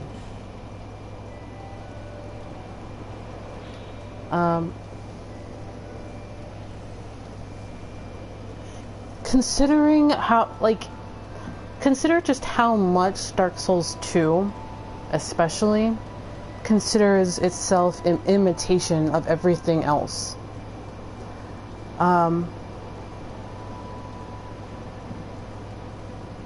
There's a lot of things in Dark Souls 2 about resurrections, about imitating, about creating empty suits of armor and essentially golems. The giants that open the doors in Drangleic Castle have the same face as a Titanite demon, but they look like giants out of Kingsfield 4. The giants themselves are from a different land, and I think they're pretty much eradicated in Dark Souls 2. Like Vendrick, he pieced out at the peak of that war. Like, right before they pretty much killed them all, like, he pieced out. So, as far as it goes into Dark Souls 3, there's a lot of, like, quote, races that are resurrected by Aldia and Vendrick that are gone by Dark Souls 3 again. The giants are kind of around, but not really.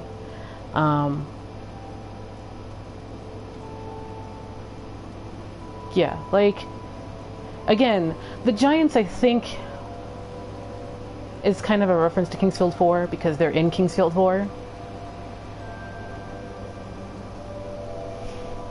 And, like, Dark Souls 1 and 3 kind of lean closer to the Shadow Tower side of things.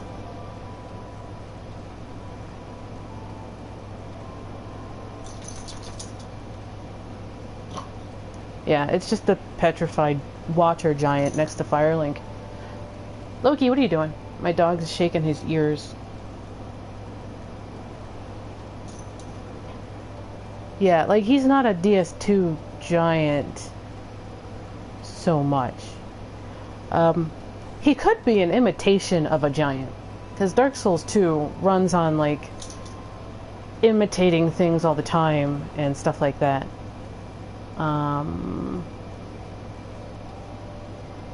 Yeah. Soul of Veldstadt, defender of the king inside the Undead Crypt. Veldstadt was always at the king's side, as if he were his lord's own shadow. After the king retired to the Undead Crypt, Veldstadt followed, never to return. Use the special soul of this night to acquire numerous souls, or to create something of great worth. Yeah, like, so the timetable seems to be, and correct me if I'm wrong,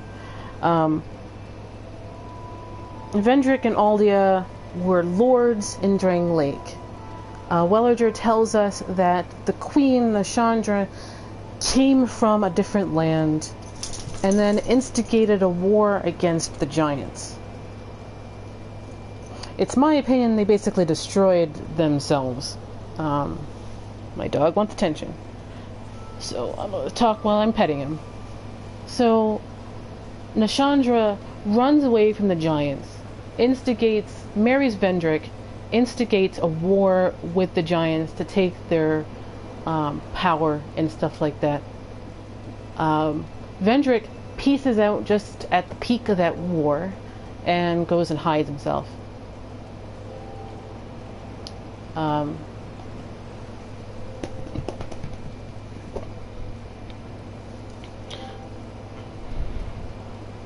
I have to wonder if the whole race of giants, because the giants went after Nashandra, and she instigated that war, right? So, what did Nashandra do to the giants that pissed them off so much? She might have killed them, or set their end ablaze, or a whole lot of different things. Hey, Delaciel. And, like, just being with her enforces a peace so tranquil, it's like the dark and stuff like that. So it's my opinion that the war killed most of them, so they're gone more or less by Dark Souls 3. But yeah, like, Vendrick pieced out at the peak of the war, so, and we killed the last giant. So there is no more giants after you kill the last one, at least as far as giants in Dark Souls 2.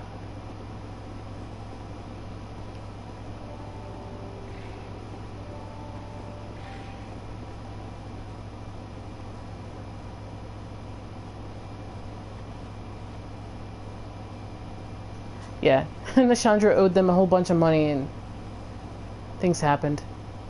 This is our newest. This is probably Veldstadt, isn't it?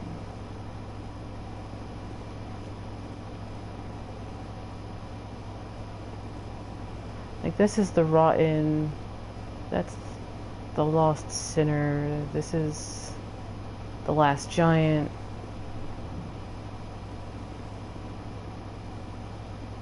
This is probably Looking Glass Knight, and this is Veldstadt.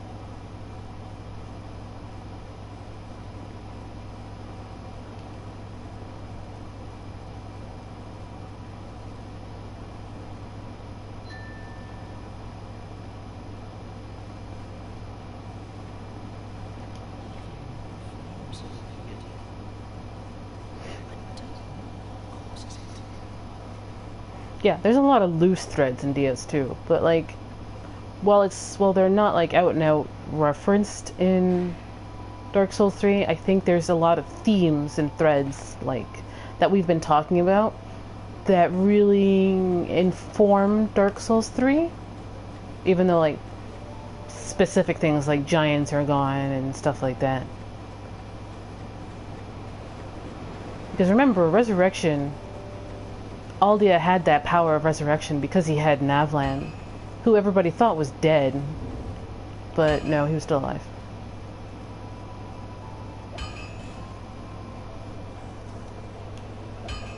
And this increases my intelligence by how much? 5.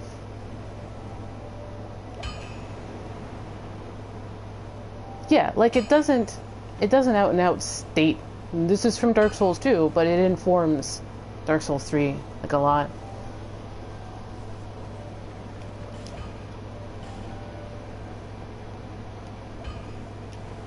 Alright, let me throw Veldstadt's soul back into the box so I don't burn it accidentally.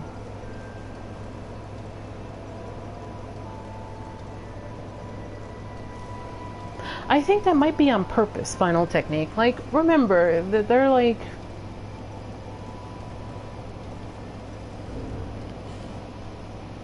These are cycles. And this is probably on the complete opposite end of the cycle from Dark Souls 1, whereas Dark Souls 3 is closer to Dark Souls 1 because that's just where it fell on the cycle.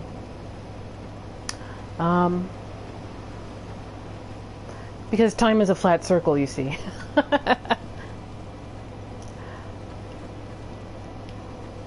And so, like, over here would be Dark Souls 1, over here is Dark Souls 3, I mean, Dark Souls 2, and then, like, over here is, like, Dark Souls 3. So, like... yeah, Dark Souls 2 informs Dark Souls 3, even though it's not, like, completely referenced. But they're on, like, opposite ends of the circle.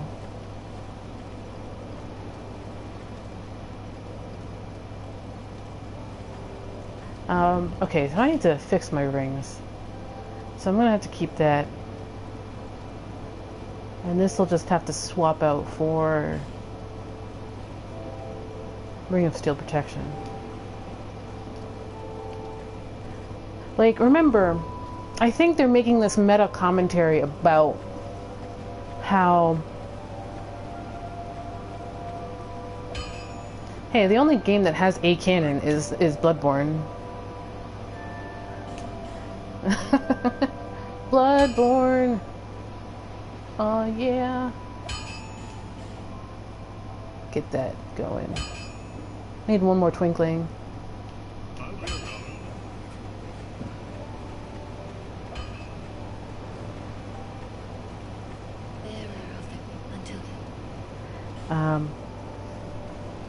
But yeah, it's, I don't know. Am I making sense? I like Dark Souls 2. It informs Dark Souls 3, even though Dark Souls 3 is closer on the cycle to Dark Souls 1 than it is the other side. Like, this message is Dark Souls 2, and over here is Dark Souls 1, and it's like over here is Dark Souls 3. I don't know if I'm making sense. Anyway. So, we have completed pretty much all the spokes in the wheel, and we got what we came for. We found Vendrick is a husk of a man kind of hanging around, dragging his sword behind him. We got a ring. Yeah.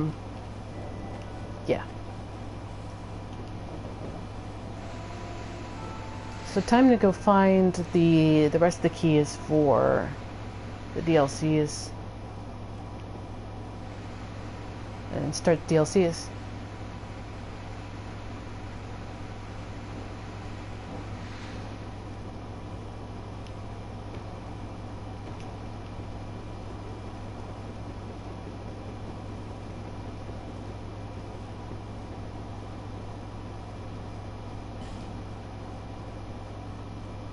Oh yeah, we should do Executioner's Chariot, I guess.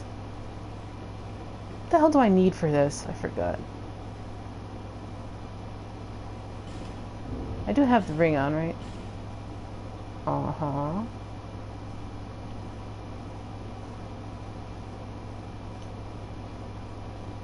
Oh, right. I remember now.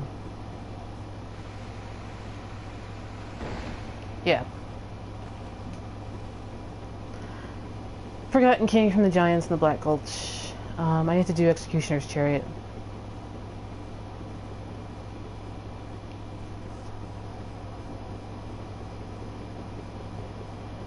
Yeah, it's a more character... DS2 is more of a character-driven story than it is a meta-cosmological world building of Dark Souls 1. Such a long Q Snake Eater. Alright, Executioner's Chariot or grabbing keys?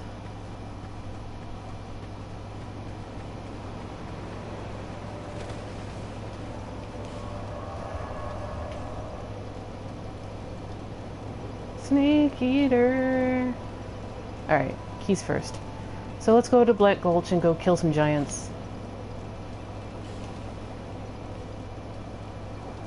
Executioner's Chariot is your gate to a covenant, PvP covenant. It's not really important, that's why I haven't really done it.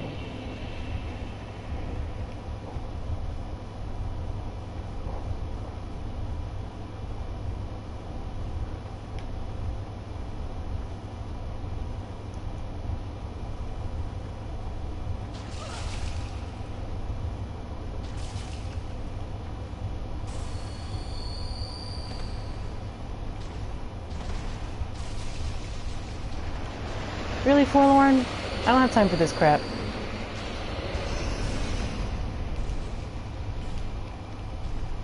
I have to go further down, don't I?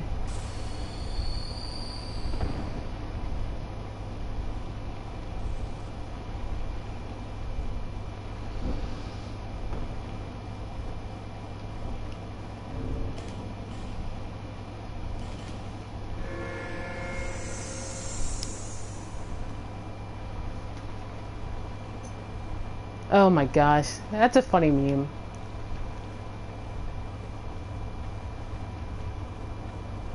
My apologies immediately if you can't see.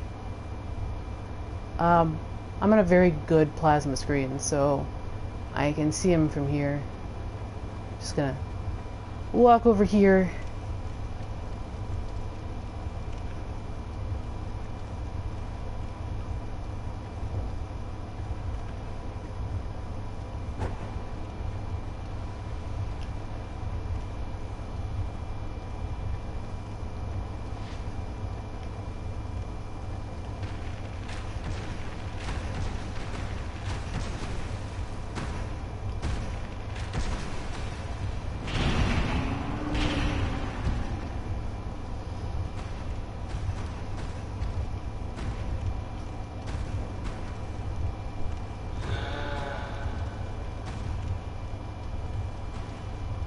So there's a couple of giants down here.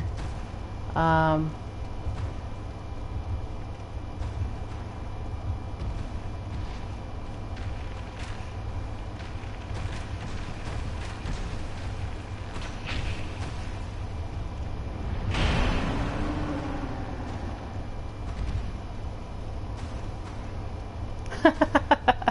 love crack theories, but as long as we know that they're crack theories.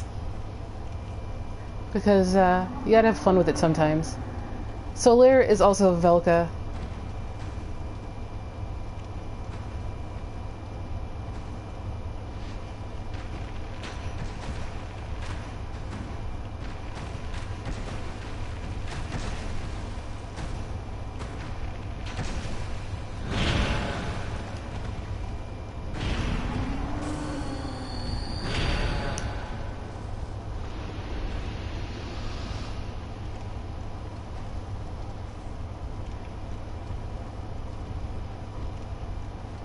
Well, the last giant is the last giant lord. You fight him as a boss in the memory?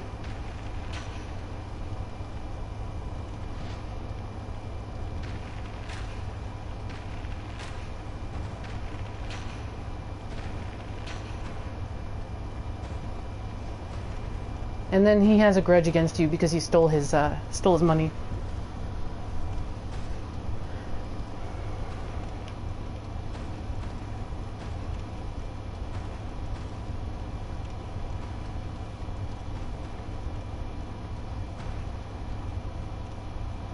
Yeah, it's called reaching.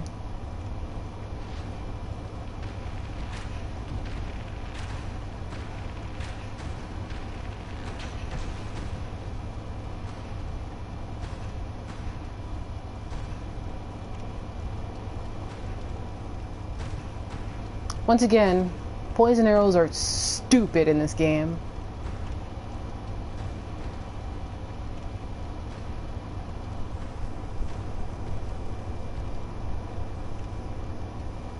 I can see why they completely nerfed them in Dark Souls 3.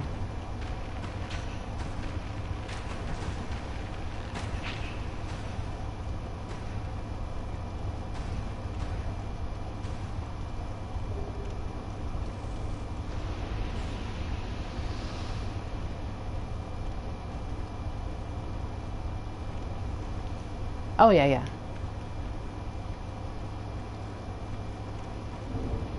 Let me. I don't think you're going to be.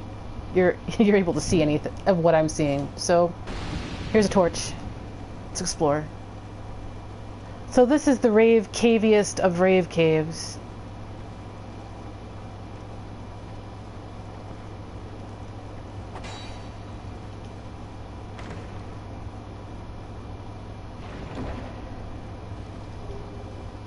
We also get the petrified dragon bone.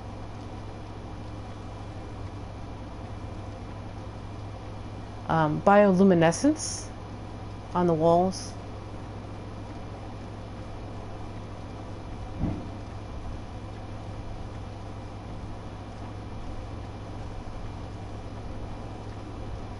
And an elevator.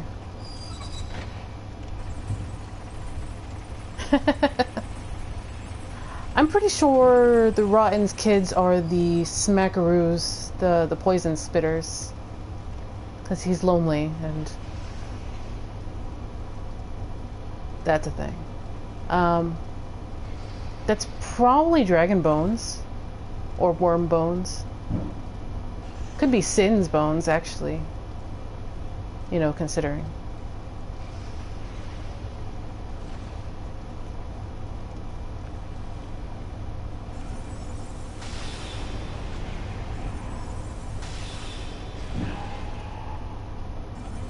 Yeah, Shulva has some great puzzles.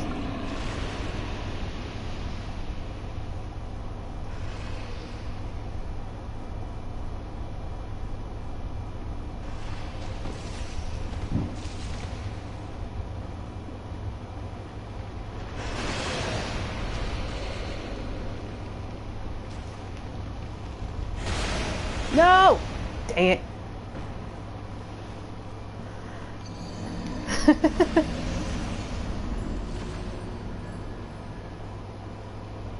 Which version of Soul Cinder? First half version, and if so, which...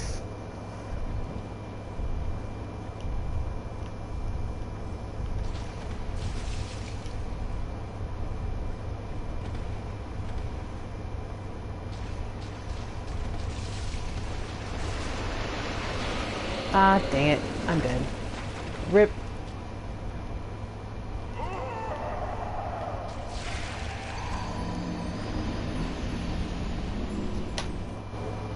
Ah! Whoops. Hit the wrong button. So I put my controller down.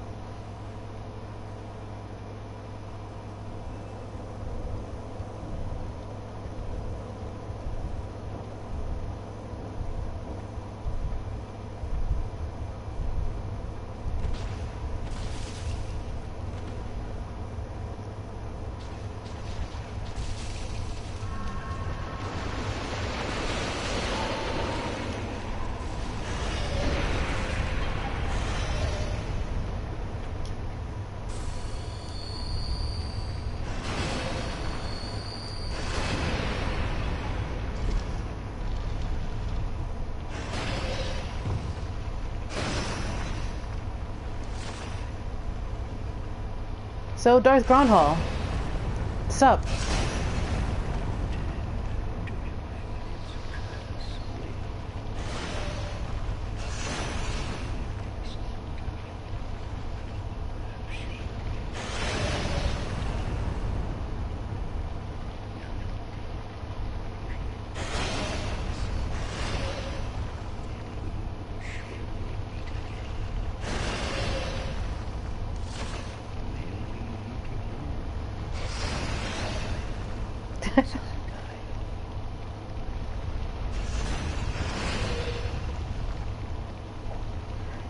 You gotta wonder, like, does Grandhal have poker nights with Gehrman? And if so, who wins? Who has the better poker face?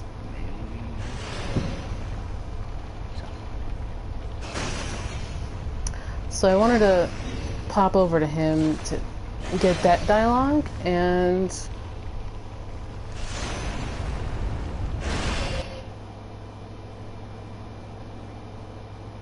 Care Bear for sure.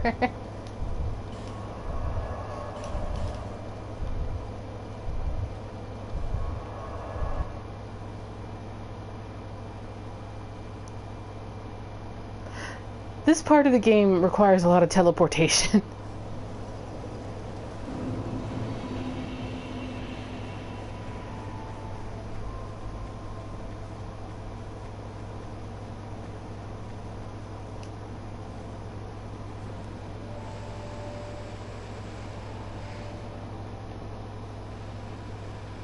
Oh, that would be a cool fight. Instead, we got Dark Lurker, who's a cool fight. Ugh. I can't even wrap my head around it. Well, you could have ended the game as soon as you beat, to be fair, you can end the game as soon as you kill Veldstadt and get the King's Ring. You can just end the game right there. And in fact, that's what I do in New Game Plus. If you watch those VODs, I just end the game because I need to get into New Game Double Plus. But yeah, again, on a new bonfire run, this whole section of it all is optional.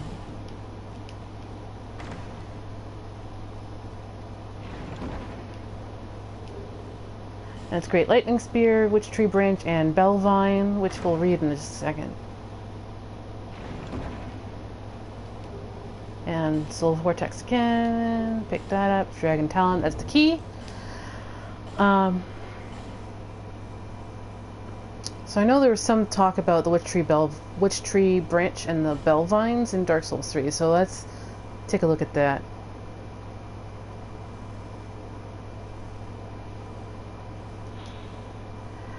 Branch of a forest wandering Witchtree. A catalyst for sorceries and hexes. Now it is used as a weapon. But this was originally part of a Witchtree. So a Witchtree is a entity that wanders a forest.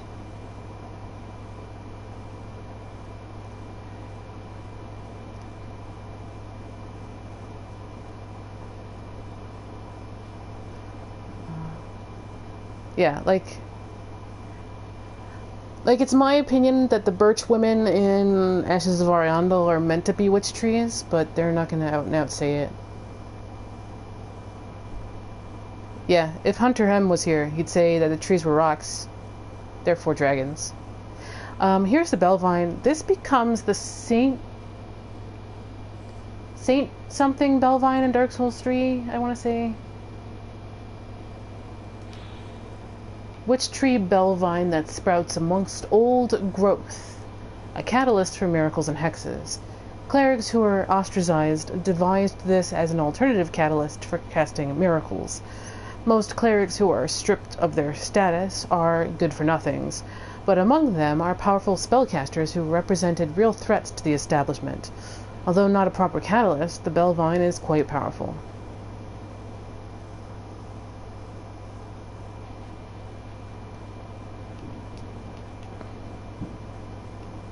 Can you imagine the dad jokes from like a family of trees? Like make like a tree and leaf would probably be the least of his issues.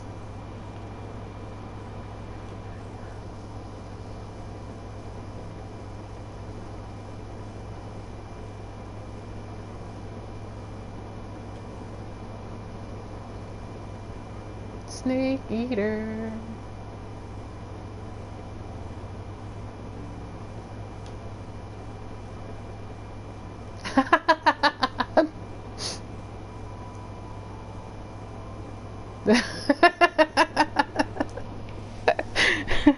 I love bad jokes, I love dad jokes, and I love puns, so just start them up.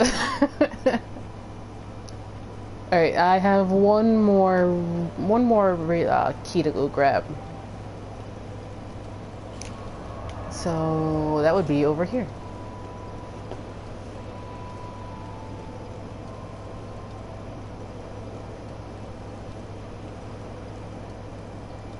I actually posted in Discord a link to the Mind Circle. They had a page of like all these trees that had their roots kind of just go around and through bricks, and they like came up these nuts patterns.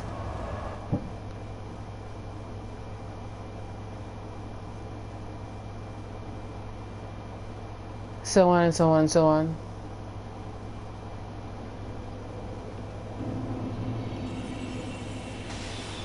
I don't know why I did that, but okay.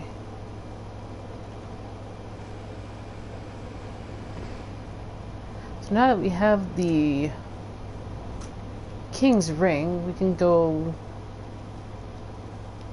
across.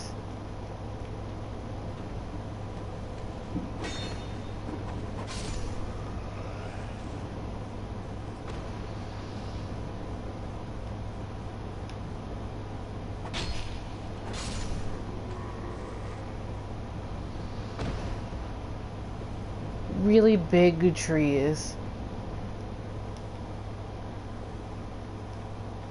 Hey, I told you I'd be back.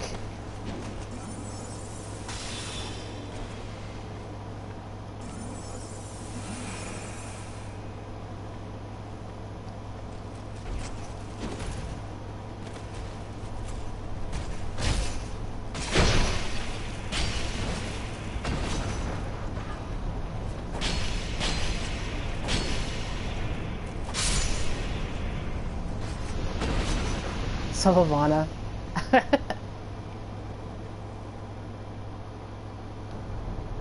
Pop.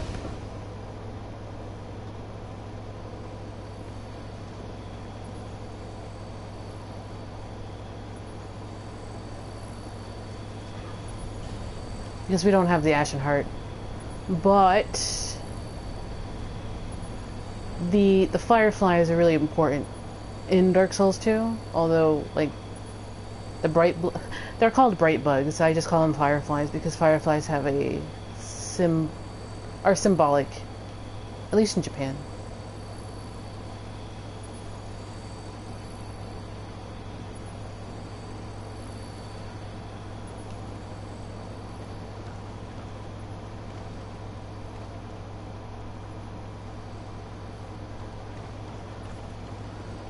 Yeah, it's your clue that this thing is interesting, or, you know, important.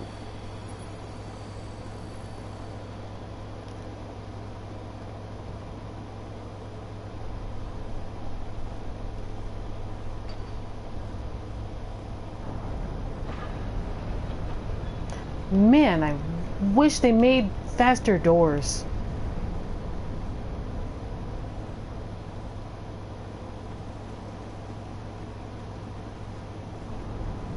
Yeah, the bright bugs.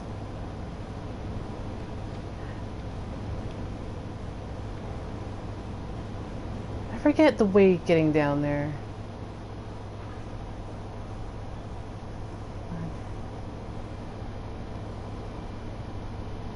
Oh wait, I know. Yeah, I remember. Down the other side.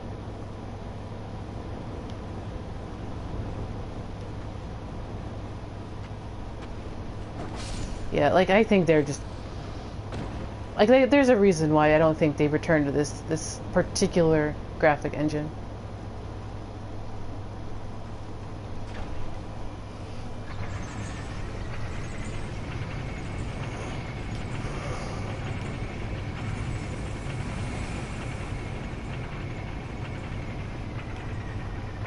Like, this graphic engine is not the best.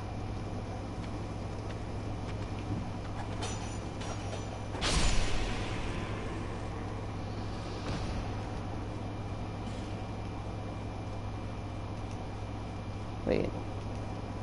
I thought I had the ring. Dang it.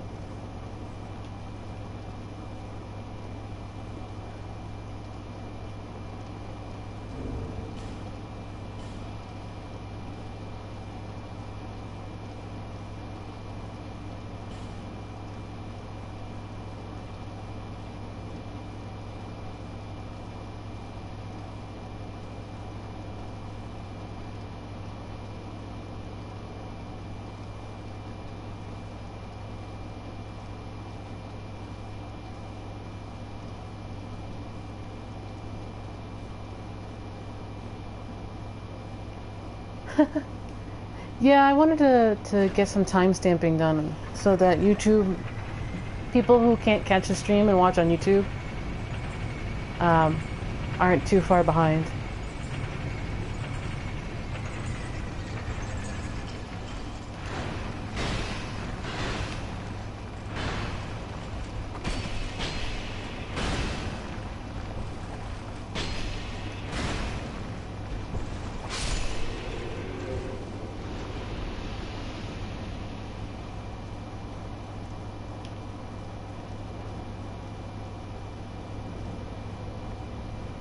I saw a really cool GIF the other day. Somebody like doing a plunging attack on this guy.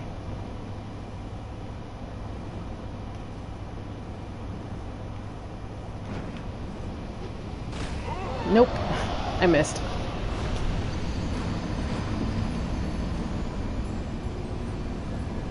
Hey, I tried. It was a cool GIF. Not jumped far enough.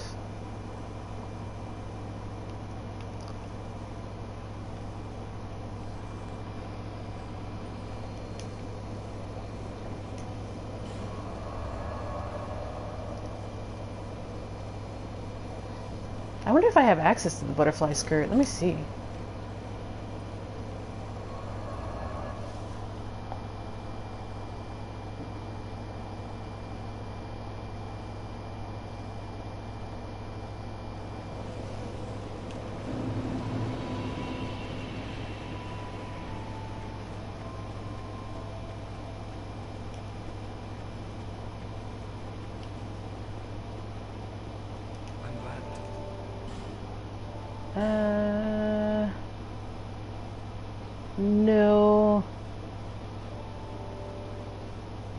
Butterfly's not here. Sigh.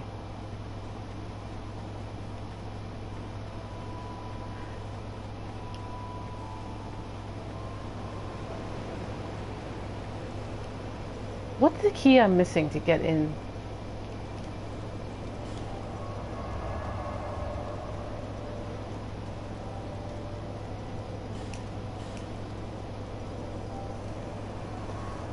I'm gonna go grab my souls and then try to cheese this a different way because I can't remember where the key is. Yeah, the iron key. Alright.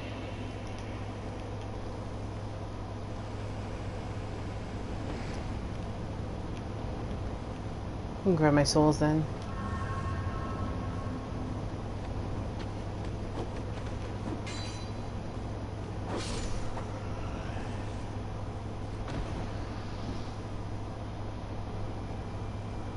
Meh.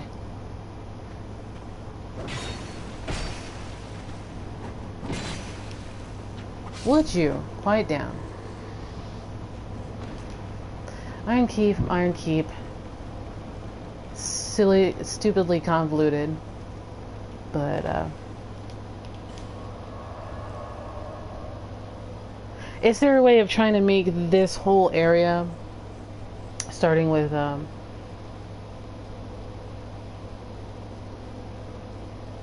part of the Iron King? Although you can argue that Forest of Fallen Giants is more part of the fiefdom of the Lost Sinner than it is what's it called?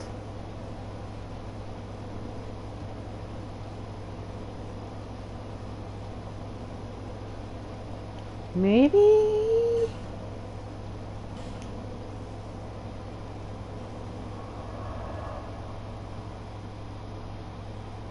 I mean, possibly. I rushed through Iron Keep because Iron Keep is not my best area. I don't think it's that.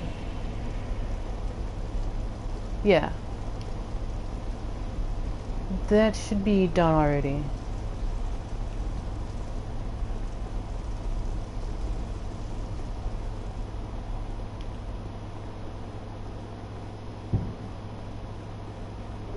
There we go. Iron key.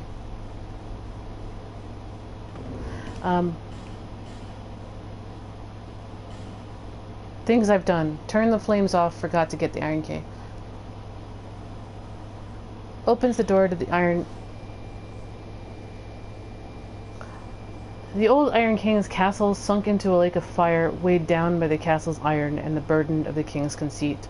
Over the ages, the iron was stripped by the castle by opportunistic passerbys. The iron door, too, must be somewhere far away. So... timeline. Just a little bit of timeline. All of the Iron King's stuff, all of this, happened before, kind of pre-Drangleic.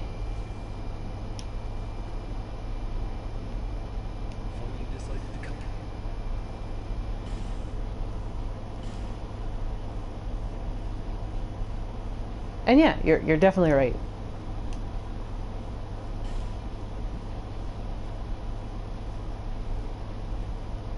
I can only buy one right now.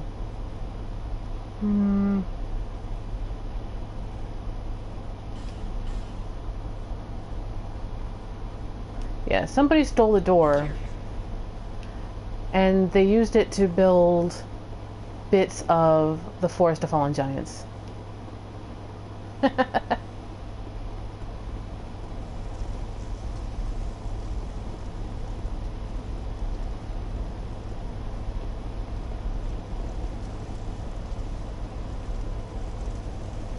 To be fair, this graphic engine does lava way better than Dark Souls 1 did.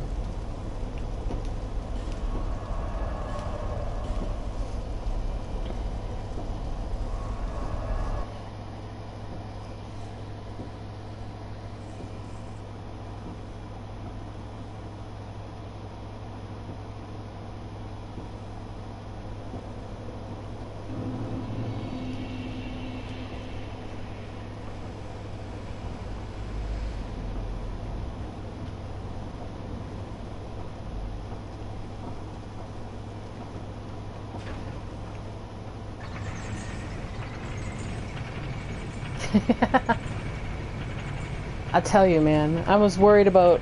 I'm not really worried about burning on my plasma, but, like, I was worried about burning on my plasma.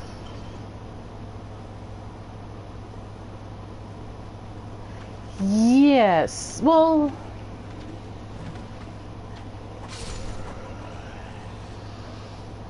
It's weird. Like, Scholar requires you to go find the Iron Keys, but they're in the world. If you bought the DLCs, they're just there.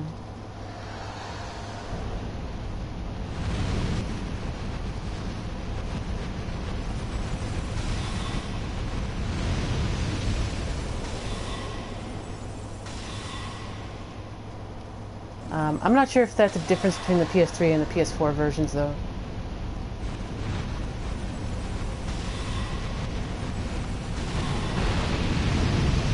How rude.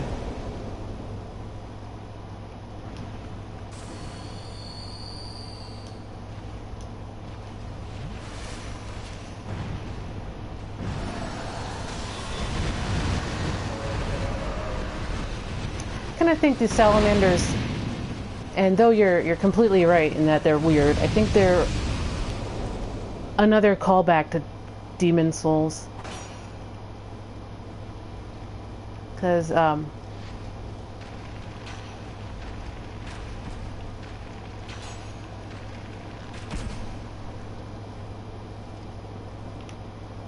there's an enemy in Demon Souls very similar. Ah, dang it. Salamanders! Isolith did deserve better, but they totally ran out of time.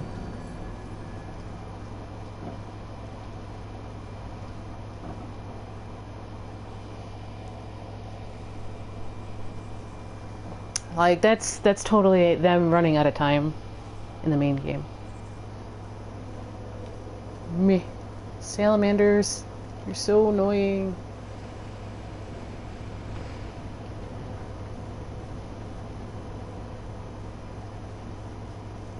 Yeah, they're way smaller. Like, they remind me of the... I don't know if you guys... I assume you guys have played Demon Souls, so, like... I forget what they're called. The fire salamanders there.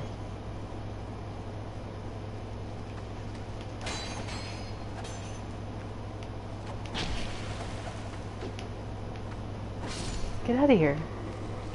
Yeah, bugbears. Bugbears.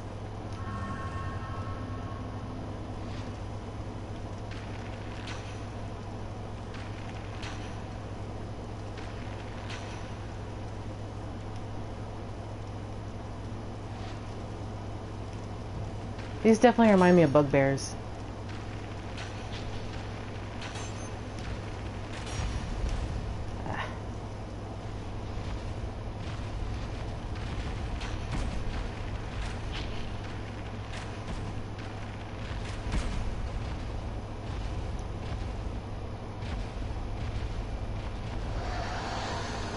Whoa!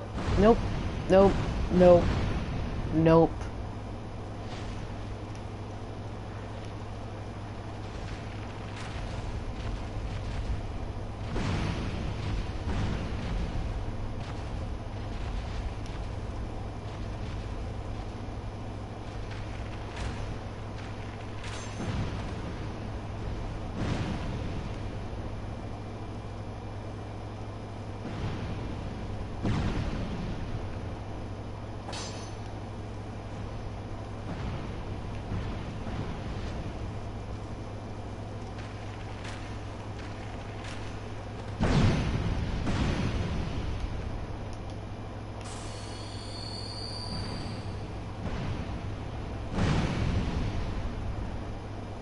Fire salamanders do not mess around.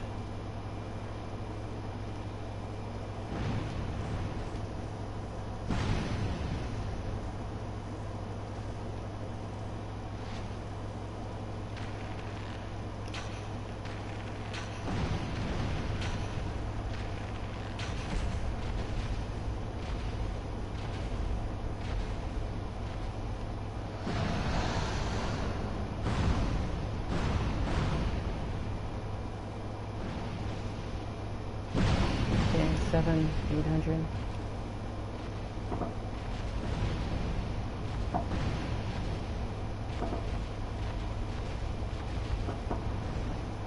Yeah.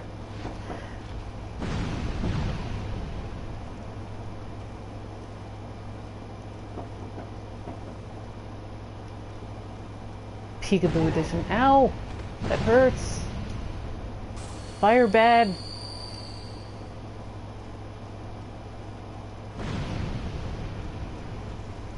Run.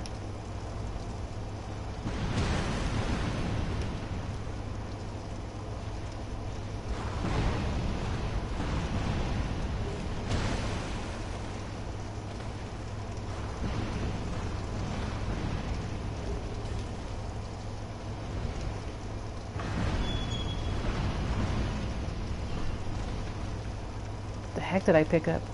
I did pick up a key. Yeah. Alright. Got it.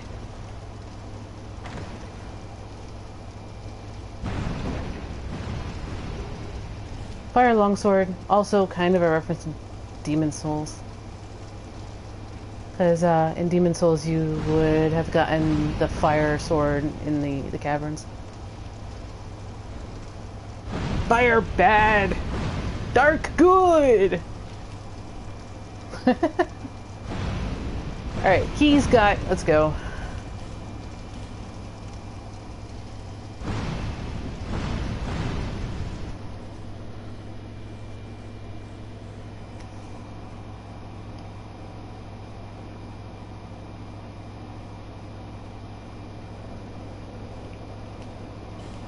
Which one was first? Shulva?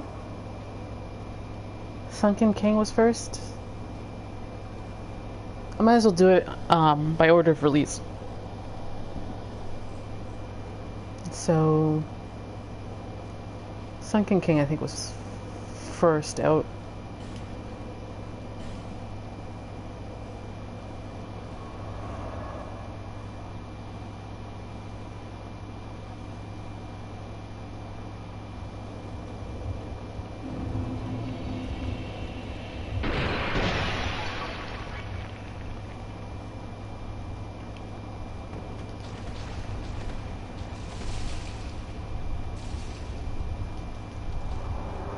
The heck? Oh. Huh.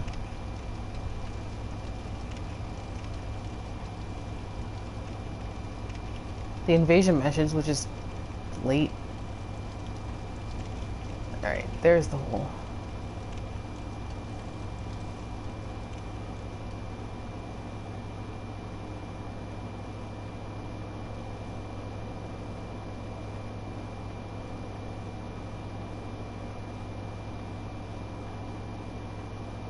So again, once more, these look very similar to the portals into the Abyss. Also kind of similar to Archstones and Demon Souls, but that's besides the point. The city of the Sunken King. You mean the Demon Souls cosplayers? Probably, maybe. The city of the Sunken King sleeps, as does the dragon within. Wait, that's wrong. That's the other way. Forbidden is the path to the ancient king's domain. Trespassers will face adversity befitting a monarch. With water dry and path amiss, woeful temptation is dismissed. We see 3 serpents. None of them have heads. Fountain.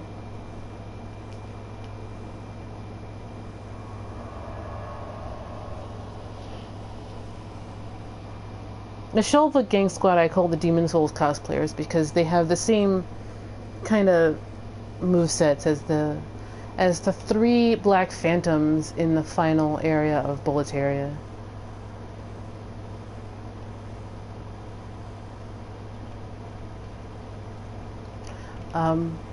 One's an archer, one is basically Tower Knight, and then the other one is a more mobile knight. The Tower Knight guy has he's got the scraping spear. He's annoying as hell.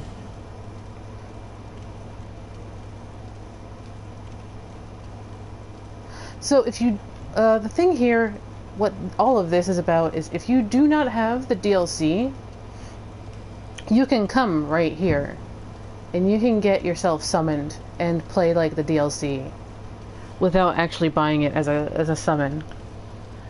So you can get a taste for the DLC without actually buying it, which is pretty neat.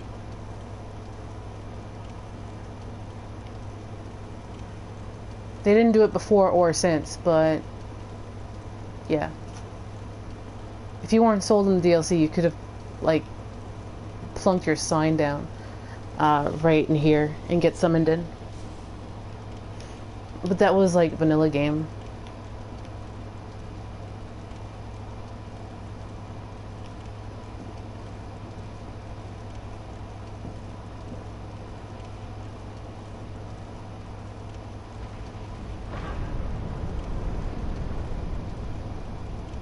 Yeah, the optional boss for Shulva is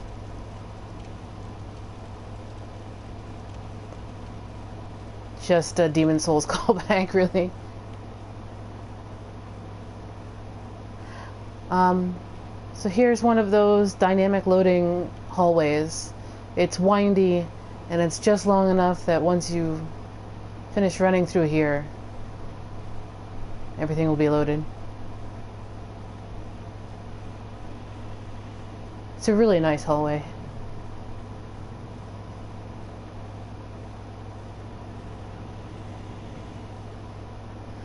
If I remember right, fighting that optional boss on my melee character took like 10 minutes because I kept just running around.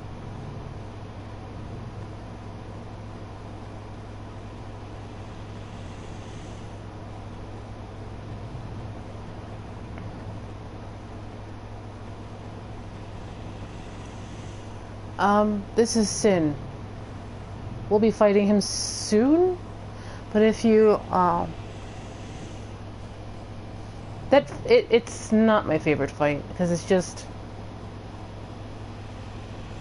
alright, time to abuse the AI. Yeah, so this is Sin. He's got a spear right through his side. He's got a opening in between his, like you can see like where his wounds are. He is pretty much exhausted, and it looked like he was trying to get the hell out of the Shulva. And like he only made it about this far.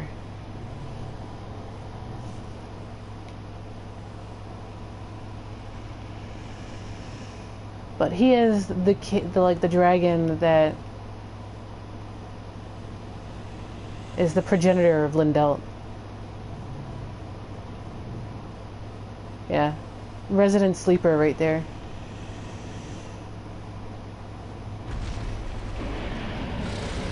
Getting close to him, he wakes up.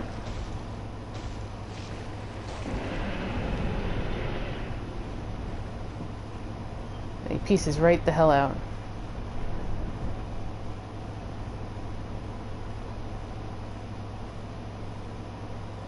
From here you can basically see the entire level, the entire DLC from up here. You can see your first bonfire right there. And most of the temples, very Aztec. I really hope Phantom Whale is really a thing.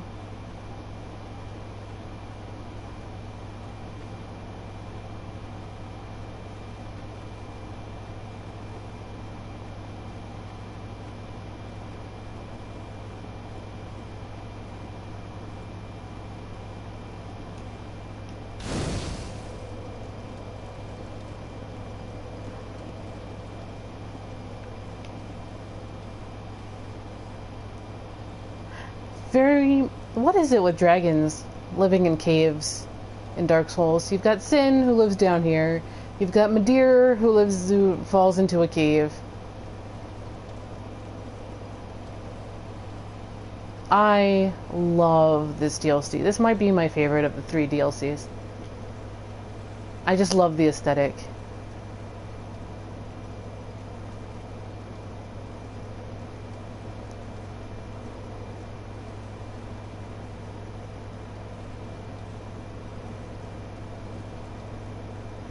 The enemy design is top-notch also.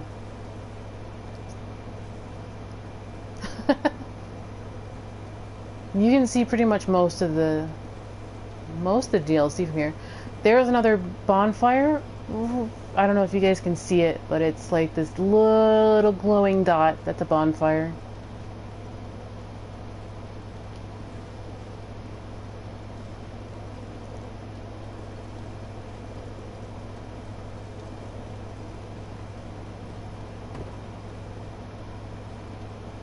Yeah, like I really hope Phantom Whale is actually really going to be a thing, because that would be amazing and awesome.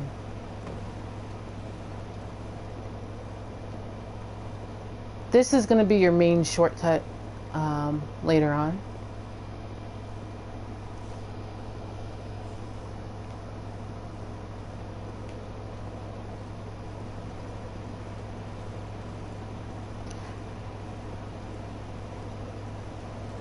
Whale, W-A-I-L, as in a cry in the night.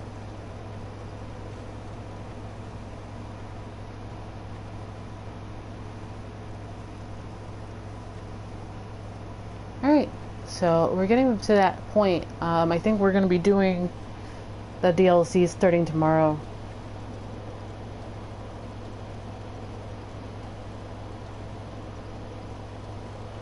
Chester. Help me, labyrinth ahead, visions of locking on.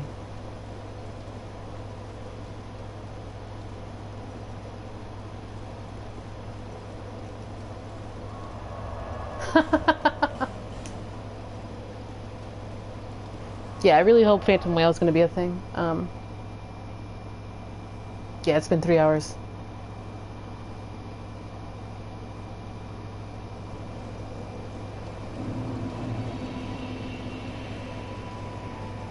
So, hopefully I'll be able to stream tomorrow, unless it's like super noisy because it's July 4th in the US.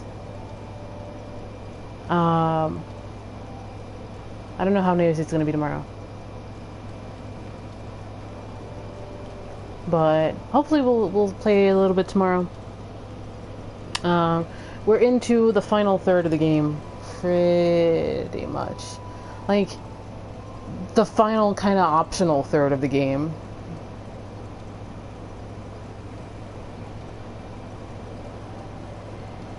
The Sanctum ghosts are nuts, because like you have to, for most of them you have to go past the ghost to find their body to make them active so that you can fight them. Alright, is there any, like, I know we touched on a bunch of like different themes with Dark Souls 2, and some other stuff. Is there anything you guys wanted to talk about real quick? Any observations that we didn't get over? Any thoughts I started and then completely forgot to finish?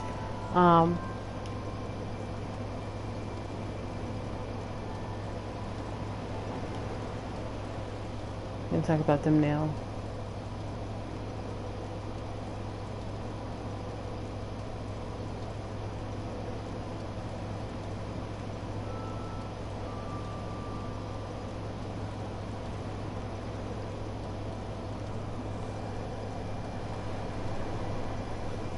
Well, thanks for coming out, you guys. As always, there's like usually it's the internet. There's usually like 3 or 4 other things to do. Choosing to spend some time here while I ramble on about Dark Souls 2 is fun times. I'll get to the chariot. There's a bunch of optional bosses I kind of skipped over, but I'm gonna go do them all. I want all of their souls, basically. So I'll do them, but it'll be soon. And thank you guys for coming and joining me, and I'll see you guys next time. Praise the sun! Good night, everybody.